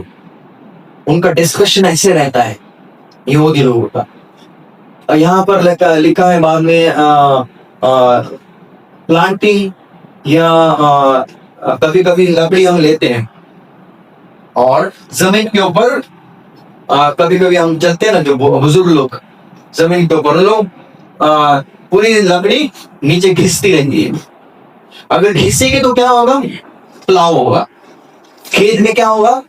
घिसने का काम करते ना, हल चला दे। अगर लकड़ी को जमीन के ऊपर घिसेगा तो वही काम होगा, वही प्रॉब्लम। यानी हल चला, इनका चलना भी ज्यादा कम से कम आधा किलोमीटर ही वो चलेगी बस। और जाएंगे कहां पर? मंदिर में या सिनेगॉग में, और वो भी आधा किलोमीटर स्ट्रेट चलेगी। आधा किलोमीटर अगर हो गया तो उन लोग राइट या लेफ्ट में जाएगी, बाद में वापस स्ट्रेट जाएगी। यानी उनके हिसाब से स्ट्रेट चलना भी आधा किलोमीटर से ज्यादा एक परमेश्वर का नियम तोड़ा जाता है। इन लोग 10 आज्ञा में से ये आज्ञा एकदम 100 स्ट्रिक्टली उन लोग मानते हैं। कितनी दुख की बात है विश्वास। लेकिन जो सबसे मेन इंपॉर्टेंट, मेरे सामने तुझे अन्य दैवत न रहे, वो उसको छोड़ दे। कितनी बार बाइबल में हम देखते हैं वो परमेश्वर को, जीवित परमेश्वर को छोड़कर उन लोग अन्य मूर्ति के पीछे लगे। यही इस्राएल लोग। लेकिन ये नियम 101% लोग मानते। कई साल के पहले, क्योंकि ये इसके अनुसार बॉर्डर के ऊपर रहना भी गुनाह था। आज भारत देश के बाजू में भी जो बॉर्डर है, कश्मीर की बॉर्डर है या गुजरात की जो बॉर्डर है, हमेशा वहां पर आर्मी रहेगी बॉर्डर के आजू बाजू में। इंडियन बॉर्डर रहती है ना, वहां पर इस्राएल लोग उस समय बॉर्डर के ऊपर भी एम्प्टी रहते थे। उनकी जो बॉर्डर है वो भी खाली रहती थी। इसके लिए शब्बात दिन में ज्यादा अटैक होते थे उनके ऊपर। लेकिन कुछ साल के पहले उन्होंने वापस अपने आर्मी बॉर्डर के ऊपर लाके रखे हैं। इतने लोग फेथफुल है ये आज्ञा मानने के लिए। हम शायद मुझे लग रहा है हम और थोड़ा सा आगे जाएंगे और देखेंगे रेवलेशन चैप्टर 2:12 में। यहाँ पर हमारे सामने एक औरत है और जो ड्रैगन यहाँ पर दिखाई देता है। Revelation chapter 12:6। और वो उससे उस जंगल को भाग गई जहाँ परमेश्वर की ओर से उसके लिए एक जगह तैयार की गई कि वहाँ वो 1260 दिन तक पानी गया। हाँ, बस कल इसके बारे में हमने कुछ देखा। ये ड्रैगन बोन है, बैबलोन, मेदी, पर्शी, बाद में ग्रीक, बाद में रोम, बाद में उसके पहले 2 थे, वो इजिप्ट और आशेरा। ये सब सांसर ड्रैगन, ड्रैगन है ना शैतान। शैतान उस समय के कौन से रूप में रहेगा वहां पे? मसीह विरोधी, एंटी क्राइस्ट के विरोध में रहेगा। ये हमें एंटी क्राइस्ट का चित्र दिखाई देता है, एंटी क्राइस्ट। और यहाँ पर ये औरत है, और ये औरत पेट से है, ये मरिया नहीं है। कई लोग मरिया उसको कहते हैं, लेकिन ये मरिया नहीं है। आप ये पूरा चैप्टर आप पढ़ो, आपको समझ में आएगा कि औरत कौन रिप्रेजेंट करती में? इसराइल।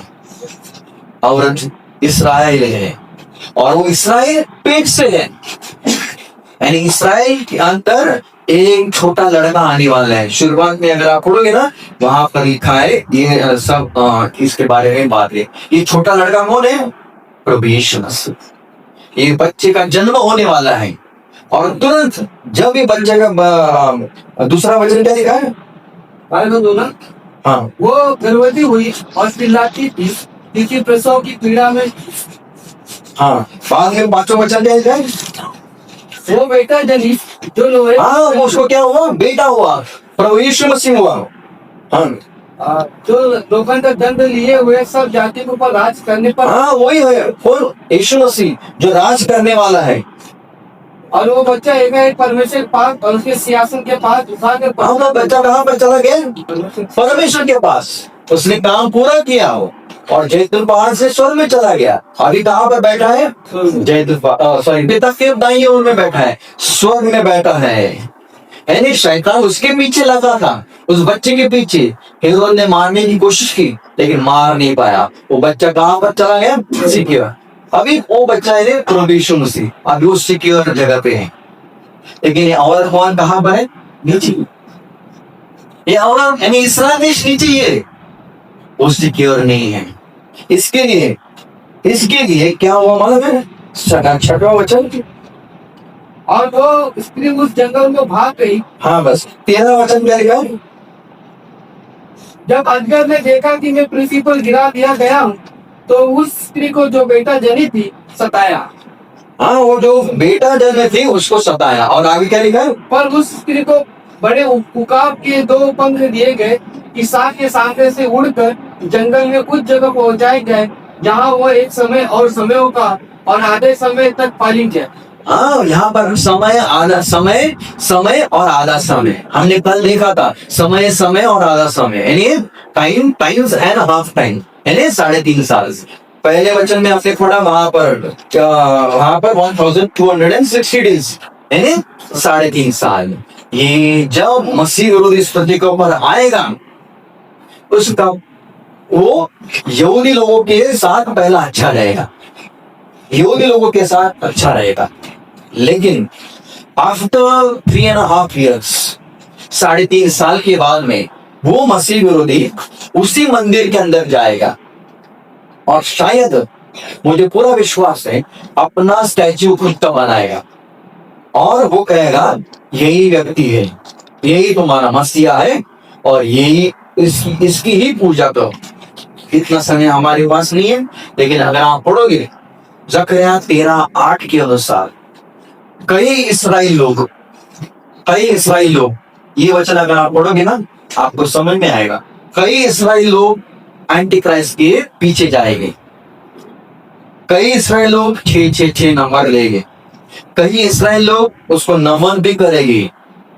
लेकिन पहली चीज मैंने कहा है, कई इस्राएल लोगों को मसीह विरोधी मार भी देगा। लेकिन थर्ड ग्रुप में है, कई इस्राएल लोग बचने वाले हैं, और वो बचने वाले लोग कहां पर भागेंगे मालूम है? वो इसी जगह पे भागने वाले हैं। ये लोग भागेंगे, यहां पर लिखा है, हमने पढ़ा वहां पर उसको 2 पंख दिए गए थे। 2 पंख गए थे उड़ने के लिए, वो लोग उड़ेंगे नहीं, वो लोग भागेंगे। इस्राएल लोग, मराठी मध्ये लिहिलं इस्राएल लोकांचं पलायन, फ्लाइट ऑफ द वुमन। इस्राएल लोग भागने वाले हैं, और जब भागेंगे उनके पीछे ये मसीही विरोधी वहां पर उसके पीछे रहेगा। और जब भी भागेंगे बाइबल के हिसाब से उन लोग कहां पर भागने वाले मालूम है? इस्राएल से लेकर उन लोग जॉर्डन की ओर उन लोग भागने वाले हैं। और यही वचन कोई मेरे लिए कोई वचन पढ़े तो अच्छा होगा। दानियल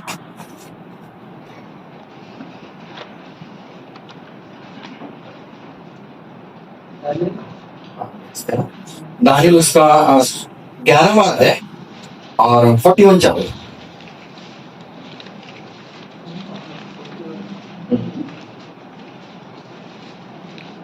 दानियल 11:41 वो शिरोमणि देश में भी आएगा और बहुत से देश सूरज उजड़ जाएंगे, परंतु अदोमी, उमावी और मुख्य अमोनी आदि जातियों के देश उसके हाथ से बच जाएंगे। मसीह विरोधी शिरोमणि देश में आएगा, इसराइल देश में आएगा, लेकिन परमेश्वर क्या करेगा मालूम है? इन देशों को बचाएगा। वो इदोम, मोआब और अमोन, इन देशों को परमेश्वर बचा के रखेगा। और ये देश कहाँ हमारे मालूम है? जॉर्डन एरिया के अंदर ये पूरा अमोन, यहाँ पर ये पूरा एरिया परमेश्वर बचा के रखेगा। और इसके बारे में रेवलेशन 12:6 में लिखा है। 12:6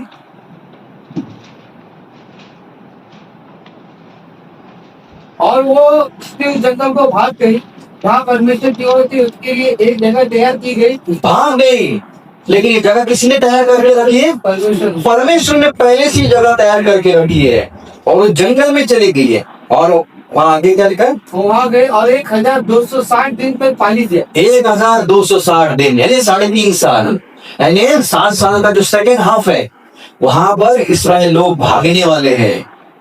इसराइल लोग भागेंगे अपना देश छोड़कर, कई लोग इसराइल देश भागे। और कहां पर भागे? इस जॉर्डन के एरिया में। और वो देश, वो जगह परमेश्वर ने बना के रखी है, किसी मनुष्य ने नहीं। इसके लिए वो देश और वो जगह कौन सी मालूम है? ये देश, ये जगह इस प्रकार की है। कोई भी देश, कोई भी लोग आज इसराइल देखने को जाता है, उनको ये जगह पे लेके ही जाए। ये कौन सी जगह मालूम है? जॉर्डन। यहाँ पर आप देखोगे इस प्रकार की कीव्स, पहाड़ों की जगह यहाँ पर आपको मिलेगी और पहाड़ों से भरी हुई जगह आपको मिलेगी। और इस प्रकार के पहाड़ आपको मिलेगी, ये जगह कीव्स है।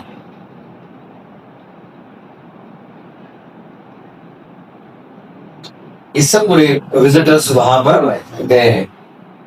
इतना ही नहीं है, अगर आप ये वचन बाद में पढ़ोगे, उसके अंदर भी ये जगह के बारे में लिखा है। और उस जगह के अंदर और अंदर जाओगे तो आपको ये चीज भी मिलेगा। ये चीज रास्ता है अंदर, यहाँ पर बड़े बड़े पत्थर, इतने बड़े बड़े और नैरो रोड अंदर, ये आपको मिलेगा। इतने बड़े बड़े पत्थर, यानी ऊपर से अगर कोई फ्लाइट जाएगा ना, नीचे कौन है वो भी नहीं दिखेगा। इसराइल लोग यहीं पर आने वाले हैं भागकर, और इसी जंगल में, इसी विल्डरनेस में 1260 दिन रहने वाले हैं जंगल में। ये नई बात नहीं है। कई साल के पहले इसराइल लोग 40 साल जंगल में घूमते रहे, परमेश्वर उनको भी संभाला है। इसके लिए उसको नाम मिला है पेट्रा। ये पेट्रा सिटी है, रेनबो सिटी करके भी जाना जाता है। और इसी एरिया में इसराइल लोग जाकर रहने वाले हैं और परमेश्वर संभालने वाला है। कितने दिन? 1260 डेज, 3.5 साल या 42 मंथ्स या times and time, half time. इतने साल परमेश्वर संभालने वाला है। मुझे नहीं मालूम किस प्रकार संभालने वाला है, लेकिन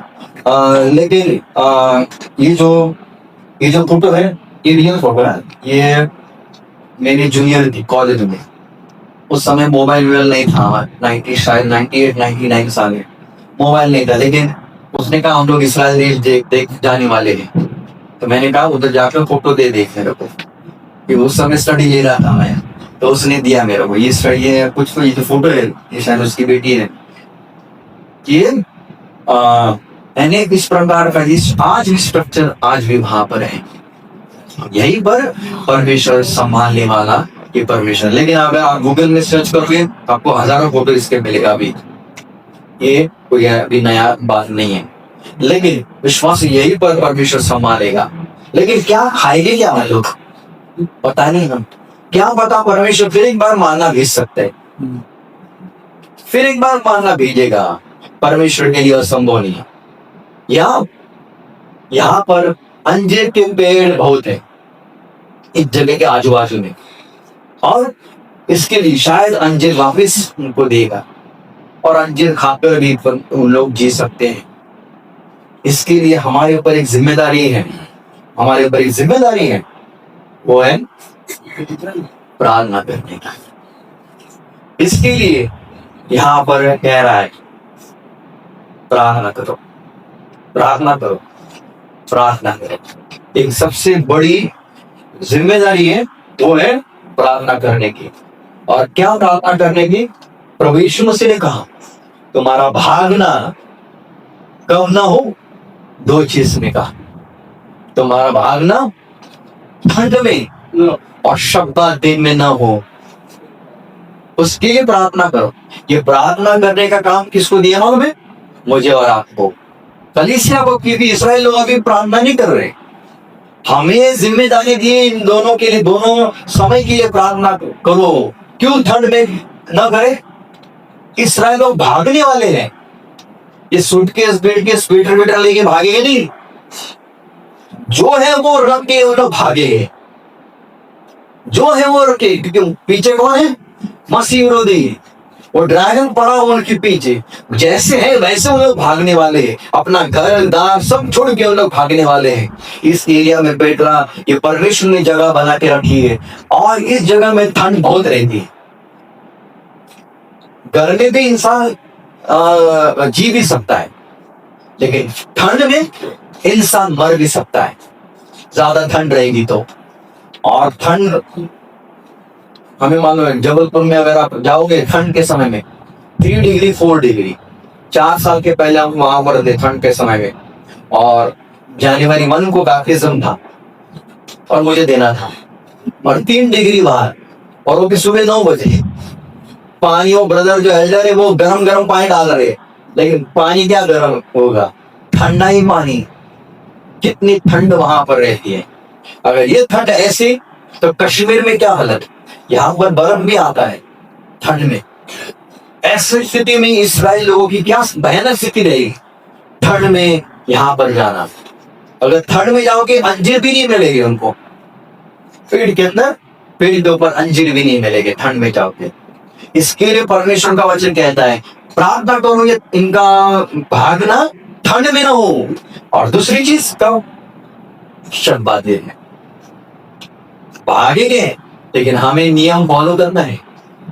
आधा किलोमीटर ऐसे भागना है, बाद में राइट टर्न लेंगे, बाद में वापिस भागना है। नियम हम लोग भाग नहीं गए, इनको भागना है, भागना है, भागना है। शब्बा दिन के अंदर भागना है।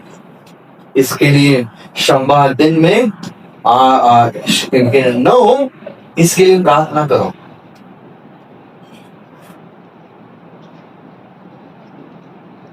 इसके लिए हमें प्रार्थना करना है ताकि वो न भागे।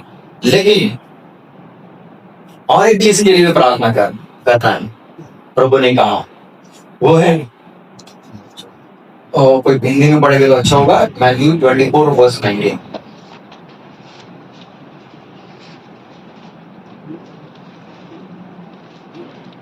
उन दिनों में जो गर्भवती और दूध पिलाती होगी उनके लिए हाथ हाय हाय, और प्रार्थना किया करो कि तुम्हें जाड़े की या सबसे के दिन भागना ना पड़े। सबसे बुरी स्थिति किसकी होगी मालूम है? गर्भवती, जो गर्भवती महिलाओं की होगी। क्यों? उनको भागना है, इनको यहाँ पर रहना है। कैसे भागेगा उन लोग? क्या भयानक स्थिति होगी। पीछे शैतान, उसकी सेना, हजारों लोग पड़े हैं मारने के लिए, और हजारों लोग इस्राएल लोग भागने वाले। लेकिन एक चीज है, परमेश्वर में विश्वास हुआ है, He is Almighty God, watching, sleepless guardian, a faithful friend. Nothing can happen without His direction. कुछ भी हो, उसके बिना कुछ भी होगा नहीं इस पृथ्वी के ऊपर। जो भी होगा परमेश्वर के हिसाब से, परमेश्वर के समय में, और इसके अनुसार ही होने वाला है। इसके लिए जिम्मेदारी हमें दी है, रोज इस्राएल लोगों के लिए प्रार्थना करना। और बाइबल के अनुसार तुम उत्पत्ति उसका 12वां अध्याय पढ़ोगे, शुरुआत में 2 या 3 तीसरा वचन शायद रहेगा, वहां पर लिखा है जो तुझे आशीष करेगा मैं उनको भी आशीष दूंगा, जो तुझे श्राप देगा मैं उनको विश्वास दूंगा। हमेशा इसराइल लोगों के लिए प्रार्थना करना, इनको आशीषित कर, कभी शाप मत देना, क्योंकि जो इसराइल को हाथ लगा है वो परमेश्वर की पुतली को, आपकी पुतली को हाथ लगा रहे। हाँ विश्वासियों, इसके लिए मूसा ने कहा, Who is like unto thee, O Israel? कौन है? कोई भी नहीं। इसराइल के समान, देश के समान और लोगों के समान इस प्रकार का देश और इस प्रकार के लोग इस पृथ्वी के ऊपर रहेंगे। जो भी मैंने कहा वो सिर्फ रफली कहा, इतना समय हमारे पास नहीं था कि नेक्स्ट सेक्शन में, इवनिंग सेक्शन में मैं साइंस के ऊपर मन करने वाले हैं। लेकिन फिर भी मेरी अपेक्षा है जो भी हमने सीखा, पढ़ा, देखा वो आपके समझ में आया रहेगा। लेकिन एक जिम्मेदारी जो प्रभु ने दी है वो है हमेशा इसराइल लोगों के लिए प्रार्थना कर। दाऊद कह रहे हैं, मैं भूलूंगा तो मेरा हाथ और मेरी जीव काम न करेंगे, यानी उसका जीवन पूरा खत्म हो जाए। जीवित है लेकिन डेड डेविड क्या होगा? कुछ नहीं। इसलिए आने वाले दिनों में प्रभु करे इसराइल लोग को देखकर समझे कि परमेश्वर है, परमेश्वर है। और यही सबसे बड़ा प्रूफ है, गॉड इज देयर। दुनिया कहती है परमेश्वर नहीं है, उनको जाने दो, बट देयर इज गॉड। परमेश्वर है। और वो कौन परमेश्वर है? प्रभु यीशु मसीह जीवित परमेश्वर है। वो परमेश्वर उसने दैवत को छोड़ा और मनुष्य बनकर इस पृथ्वी के ऊपर आया ताकि हम और आप बच सके, हमें नया जीवन मिले, हमें शांति मिले और हम उसके बच्चे हो जाए, हमें स्वर्ग का राज्य में प्रवेश करके मिले। इसके लिए प्रभु यीशु मसीह स्वर्ग को छोड़कर इस पृथ्वी के ऊपर आया। इस्राएल देश में उसका जन्म हुआ, इस्राएल देश में ही वो मरा, इस्राएल देश से ही वो वापस स्वर्ग में उठकर वो स्वर्ग में चला गया और वापस इस्राएल देश में ही वापस आने वाला है। लेकिन आने के पहले हमने यीशु मसीह को अपना उद्धारकर्ता करके, अपना मुक्तिदाता करके स्वीकारा गया। यही है इस कॉन्फ्रेंस का, इस वीकेंड का सबसे बड़ा महत्वपूर्ण उद्देश्य, यीशु मसीह को जानना, क्योंकि यीशु मसीह ही इसके पीछे है। ये पेड़ जल रहा है लेकिन भस्म होगा नहीं कभी। मछली आग के ऊपर है लेकिन सुरक्षित है। चर्च हो या इसराइल, कोई उसको हाथ नहीं लगा पाएगा। ये दोनों चीज उसकी है और एक दिन दोनों चीज उसके साथ रहने वाले हैं। ये सबसे बड़ी आशा परमेश्वर ने हमारे जीवन में दी है। इसके लिए हम प्रभु को धन्यवाद दे सकते हैं और एक वचन के ऊपर प्रभु ना आशीष दे। Thank you.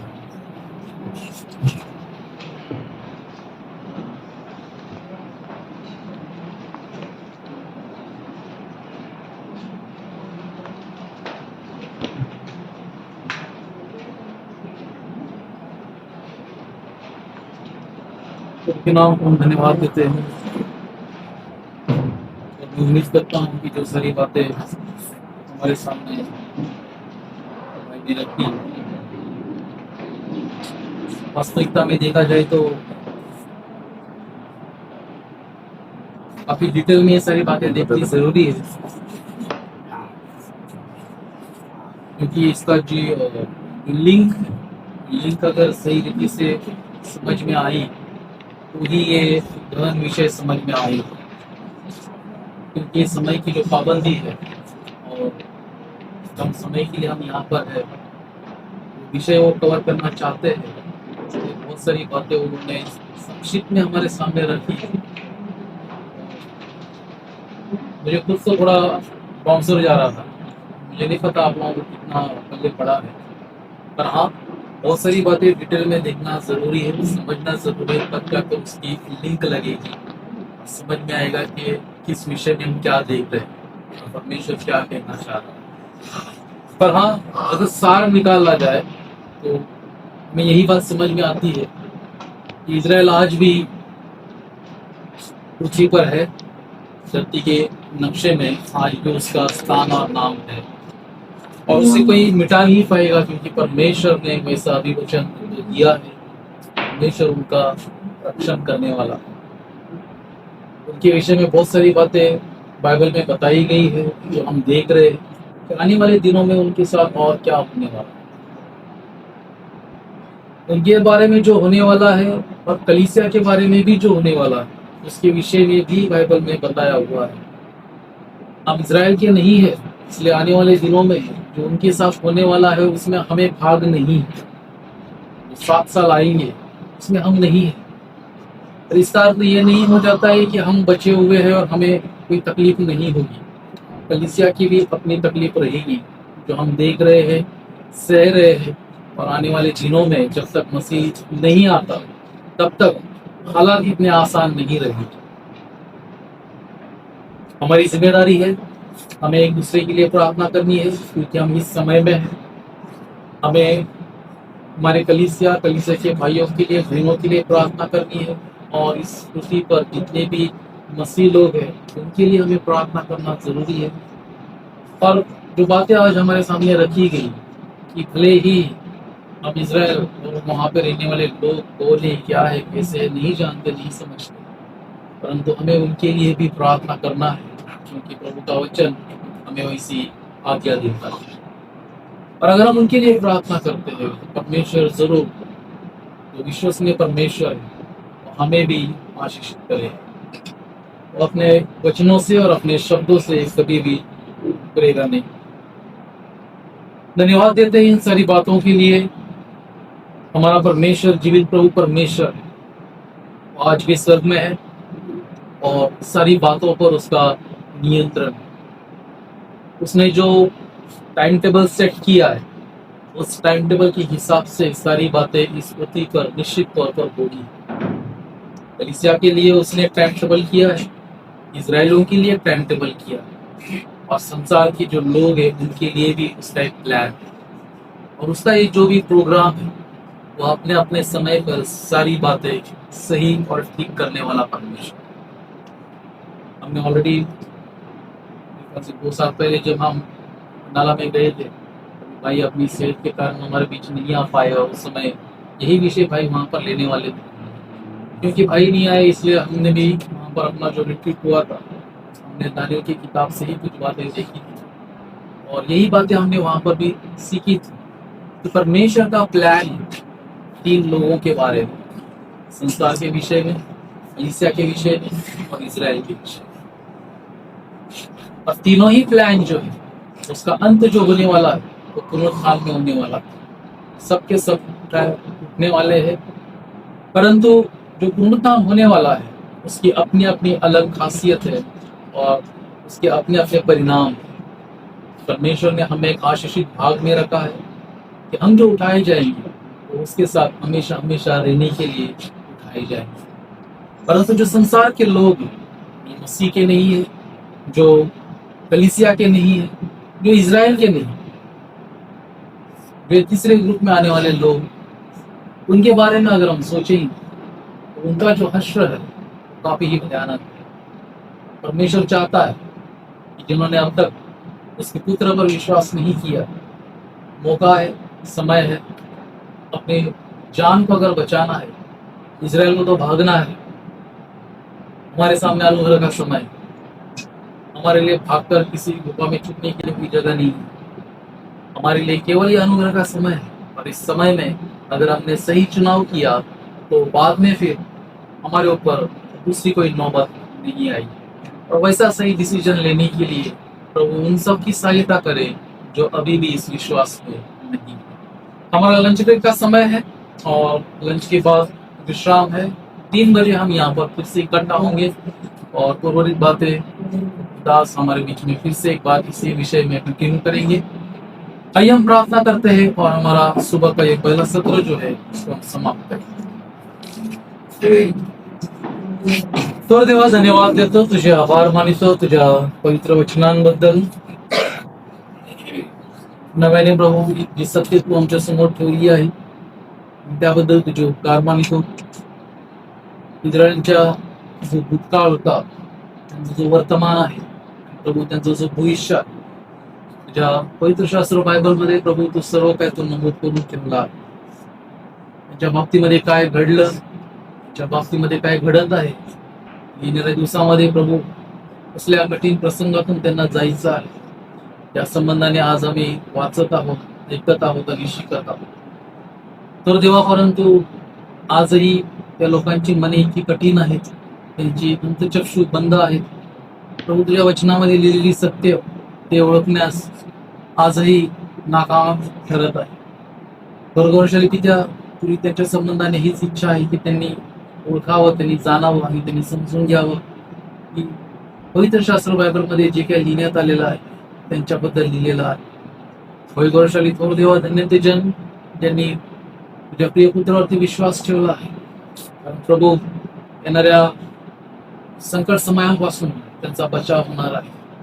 आम्ही तुझे उपकार मानितो प्रभू की आम्हाला तू, जे आम्ही इस्रायलच्या करारास परके, जे आम्ही वेशी बाहेरचे, खरं पाहता तू आमचा देव देखील नव्हता, अजूनही आमचं कसल्या प्रकारचं नातं देखील नव्हतं. परंतु किती अद्भुतरित्या प्रभू तुझ्या पुत्राची वार्ता आम्हापर्यंत आली. कारण इस्रायलने प्रभू तुझा स्वीकार केला नाही, त्यांनी तुझा स्वीकार केला नाही, म्हणून प्रभू आम्हापर्यंत ख्रिस्तात आणि आम्ही तुला त्याबद्दल धन्यवाद देतो. आम्ही त्याबद्दल प्रभू इस्रायलांचे ऋणी आहोत, कारण त्यांच्या या कृतीमुळे आम्हापर्यंत तुझी सुवार्ता आली. आणि प्रभू, आम्ही तुझ्या पुत्राबद्दल ऐकू शकलो, मी त्याच्यावरती विश्वास ठेवण्याचं मन तो मस दिलं, तुझ्या मंडळीमध्ये तो आमचा समावेश केला आणि प्रभू तू आमचं जीवन शाश्वत केलेलं आहेस. आम्ही त्याबद्दल प्रभू तुला स्तवितो, तुझे उपकार मानतो.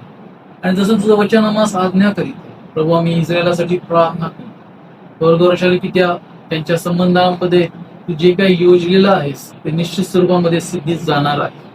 परंतु जे काही त्यांच्या बाबतीमध्ये लिहिण्यात आलेलं आहे प्रभू, ते त्यांना समजावं, त्याची ओळख त्यांना व्हावी. आणि प्रभू, त्या दिवसा संबंधाने त्यांनी देखील आपल्या जीवाच्या बाबतीमध्ये योग्य निर्णय त्यांना घेता यावा. म्हणून प्रभू, त्या राष्ट्रात सांभाळ. सध्याच्या ज्या परिस्थितीतून ते राष्ट्र जात आहे, तू त्यांचा रक्षक आहे आणि त्यांचं रक्षण करण्याचं अभिवचन त्यांना तू फार पूर्वीच देऊ केलं आहे. प्रभू, ते देखील तुझवरती विसंबून आहेत आणि तू आपल्या वचनाला आणि आपल्या कराराला जागणारा प्रभू परमेश्वर आहेस. निश्चित स्वरूपामध्ये प्रभू, तू आपल्या सुरक्षिततांचं संरक्षण त्या राष्ट्राच्या सभोवताली राखलं आहेस. त्या विश्वासाने आम्ही तुझे उपकार मानतो. तुझ्या समयामध्ये प्रभू, त्यांच्या बाबतीमध्ये जे काय करायचं तुला आहे ते तू करून घेशील आणि जे काय आमच्या बाबतीमध्ये तुला करायचं आहे ते देखील तू सिद्धीच नेशील. आम्ही आमच्या तारखाची वाट पाहत आहोत. आमचा ख्रिस्त लवकरच अंतरामध्ये प्रकट होणार आहे. तो आम्हाला घेऊन जाण्यासाठी येत आहे. तो म्हणाला, तुमची मने व्याकुळ होऊ देऊ नका, माझवरती विश्वास ठेवा, त्यावर देखील विश्वास ठेवा. वैगौरवशाली थोर देवा, आम्ही त्या गौरवशाली दिवसाची आणि क्षणाची वाट पाहतो. आमचा ख्रिस्त येईल, जिथे तो आहे तिथे तो आम्हाला घेऊन जाईल. आम्ही प्रार्थना करीतो प्रभू अशांसाठी ज्यांनी अद्याप ख्रिस्ताला आपला तारणारा म्हणून स्वीकारलेला नाही, जे प्रभू तुझे सत्य वचन ऐकत आहे, त्यांना प्रभू तुझ्या वचनाने सत्य समजावी. या वचनाने प्रभू त्यांच्या अंतःकरणाची पकड घ्यावी आणि ज्या प्रकारे पेंटिकोस्टच्या दिवशी प्रभू आत्मा उतरला, पेत्राने संभाषण केलं आणि लोकांच्या मनाला चिकूट लागली, प्रभू तेच कार्य जे वचन ऐकत आहे त्यांच्या बाबतीमध्ये व्हावं. आम्ही तुझ्याची याचनाने विनंती करू. तुझ्या नावाच्या गौरवास्तव आम्ही मागत आहोत, जेणेकरून प्रभू कोणाचाही नाश होऊ नये, सर्वांचं कारण हो, हीच आम्ही देखील तुझ्याची विनंती याचना. तुझी योजना, तुझी इच्छा तर बसलेल्या तुझ्या प्रत्येक लेकरांच्या बाबतीमध्ये आणि जे इतर आहेत सर्वांच्या बाबतीमध्ये तू सिद्धीच घेऊन जा आणि तुझ्या नावाचं गौरव. बंधूंच्या द्वारे वचनाची सेवा तू करून घेत आहेस आणि जो वचनाचं शिक्षण त्यांनी आमच्या समोर ठेवलं आहे प्रभू, त्याबद्दल देखील आम्ही तुझे आभार मानितो. आपल्या दासाला ज्या कृपेची गरज होती ती तू पुरवलीस आणि प्रभू अद्याप जी कृपेची गरज आहे त्यासाठी देखील आम्ही याचनाने विनंती करू. उर्वरित शिक्षण घेण्यासाठी पुन्हा आम्ही इथे एकत्र येऊ. तोपर्यंत प्रभू तू आमचा सांभाळ कर, लागणारी कृपा करू. जे भोजन आमच्यासाठी आयोजित करण्यात आलेलं आहे प्रभू, त्या भोजनावर देखील तू आपला विपुलाचा आशीर्वाद पाठव आणि विशेष करून आम्ही त्या सर्वांची आठवण करीतो ज्यांचं स्वस्थ ठीक नाही. त्यामध्ये मयंक आहे, शर्मा सिस्टर आहे प्रभू, या सर्व प्रियजनांवरती तुझा अनुग्रह राहू दे. आपल्या आरोग्य हाताने त्यांना तू स्पर्श कर आणि त्यांना त्यांची शक्ती, त्यांचं सामर्थ्य गुरुवरच प्राप्त व्हावं आणि पूर्ण स्वस्थता त्यांना लाभावी, जेणेकरून प्रभू कसल्याही प्रकारचा अडथळण व्यत्यय या सेशन्स मध्ये येऊ नये. मी तुझ्या नावाचं गौरव देते, धन्यवाद देतो, आभार मानितो. तुमची काळजी मानणारा आमच्या स्वर्गीचा थोर दे आणि आमचा पिता आहे. तुझ्या सर्व चांगुलपणाबद्दल, तुझ्या दयेबद्दल आणि कृपेबद्दल तुझे आभार मानित प्रार्थनाचा उद्धारककार प्रिय प्रभू श्री ख्रिस्त त्याच्या नावामध्ये केली आहे म्हणून तो आहे. आमीन. धन्य येशू नाम, धन्य येशू नाम, धन्य येशू नाम सर्वभगवान. धन्य येशू नाम, धन्य येशू नाम, धन्य येशू नाम सर्वथा. आमीन. थँक्यू.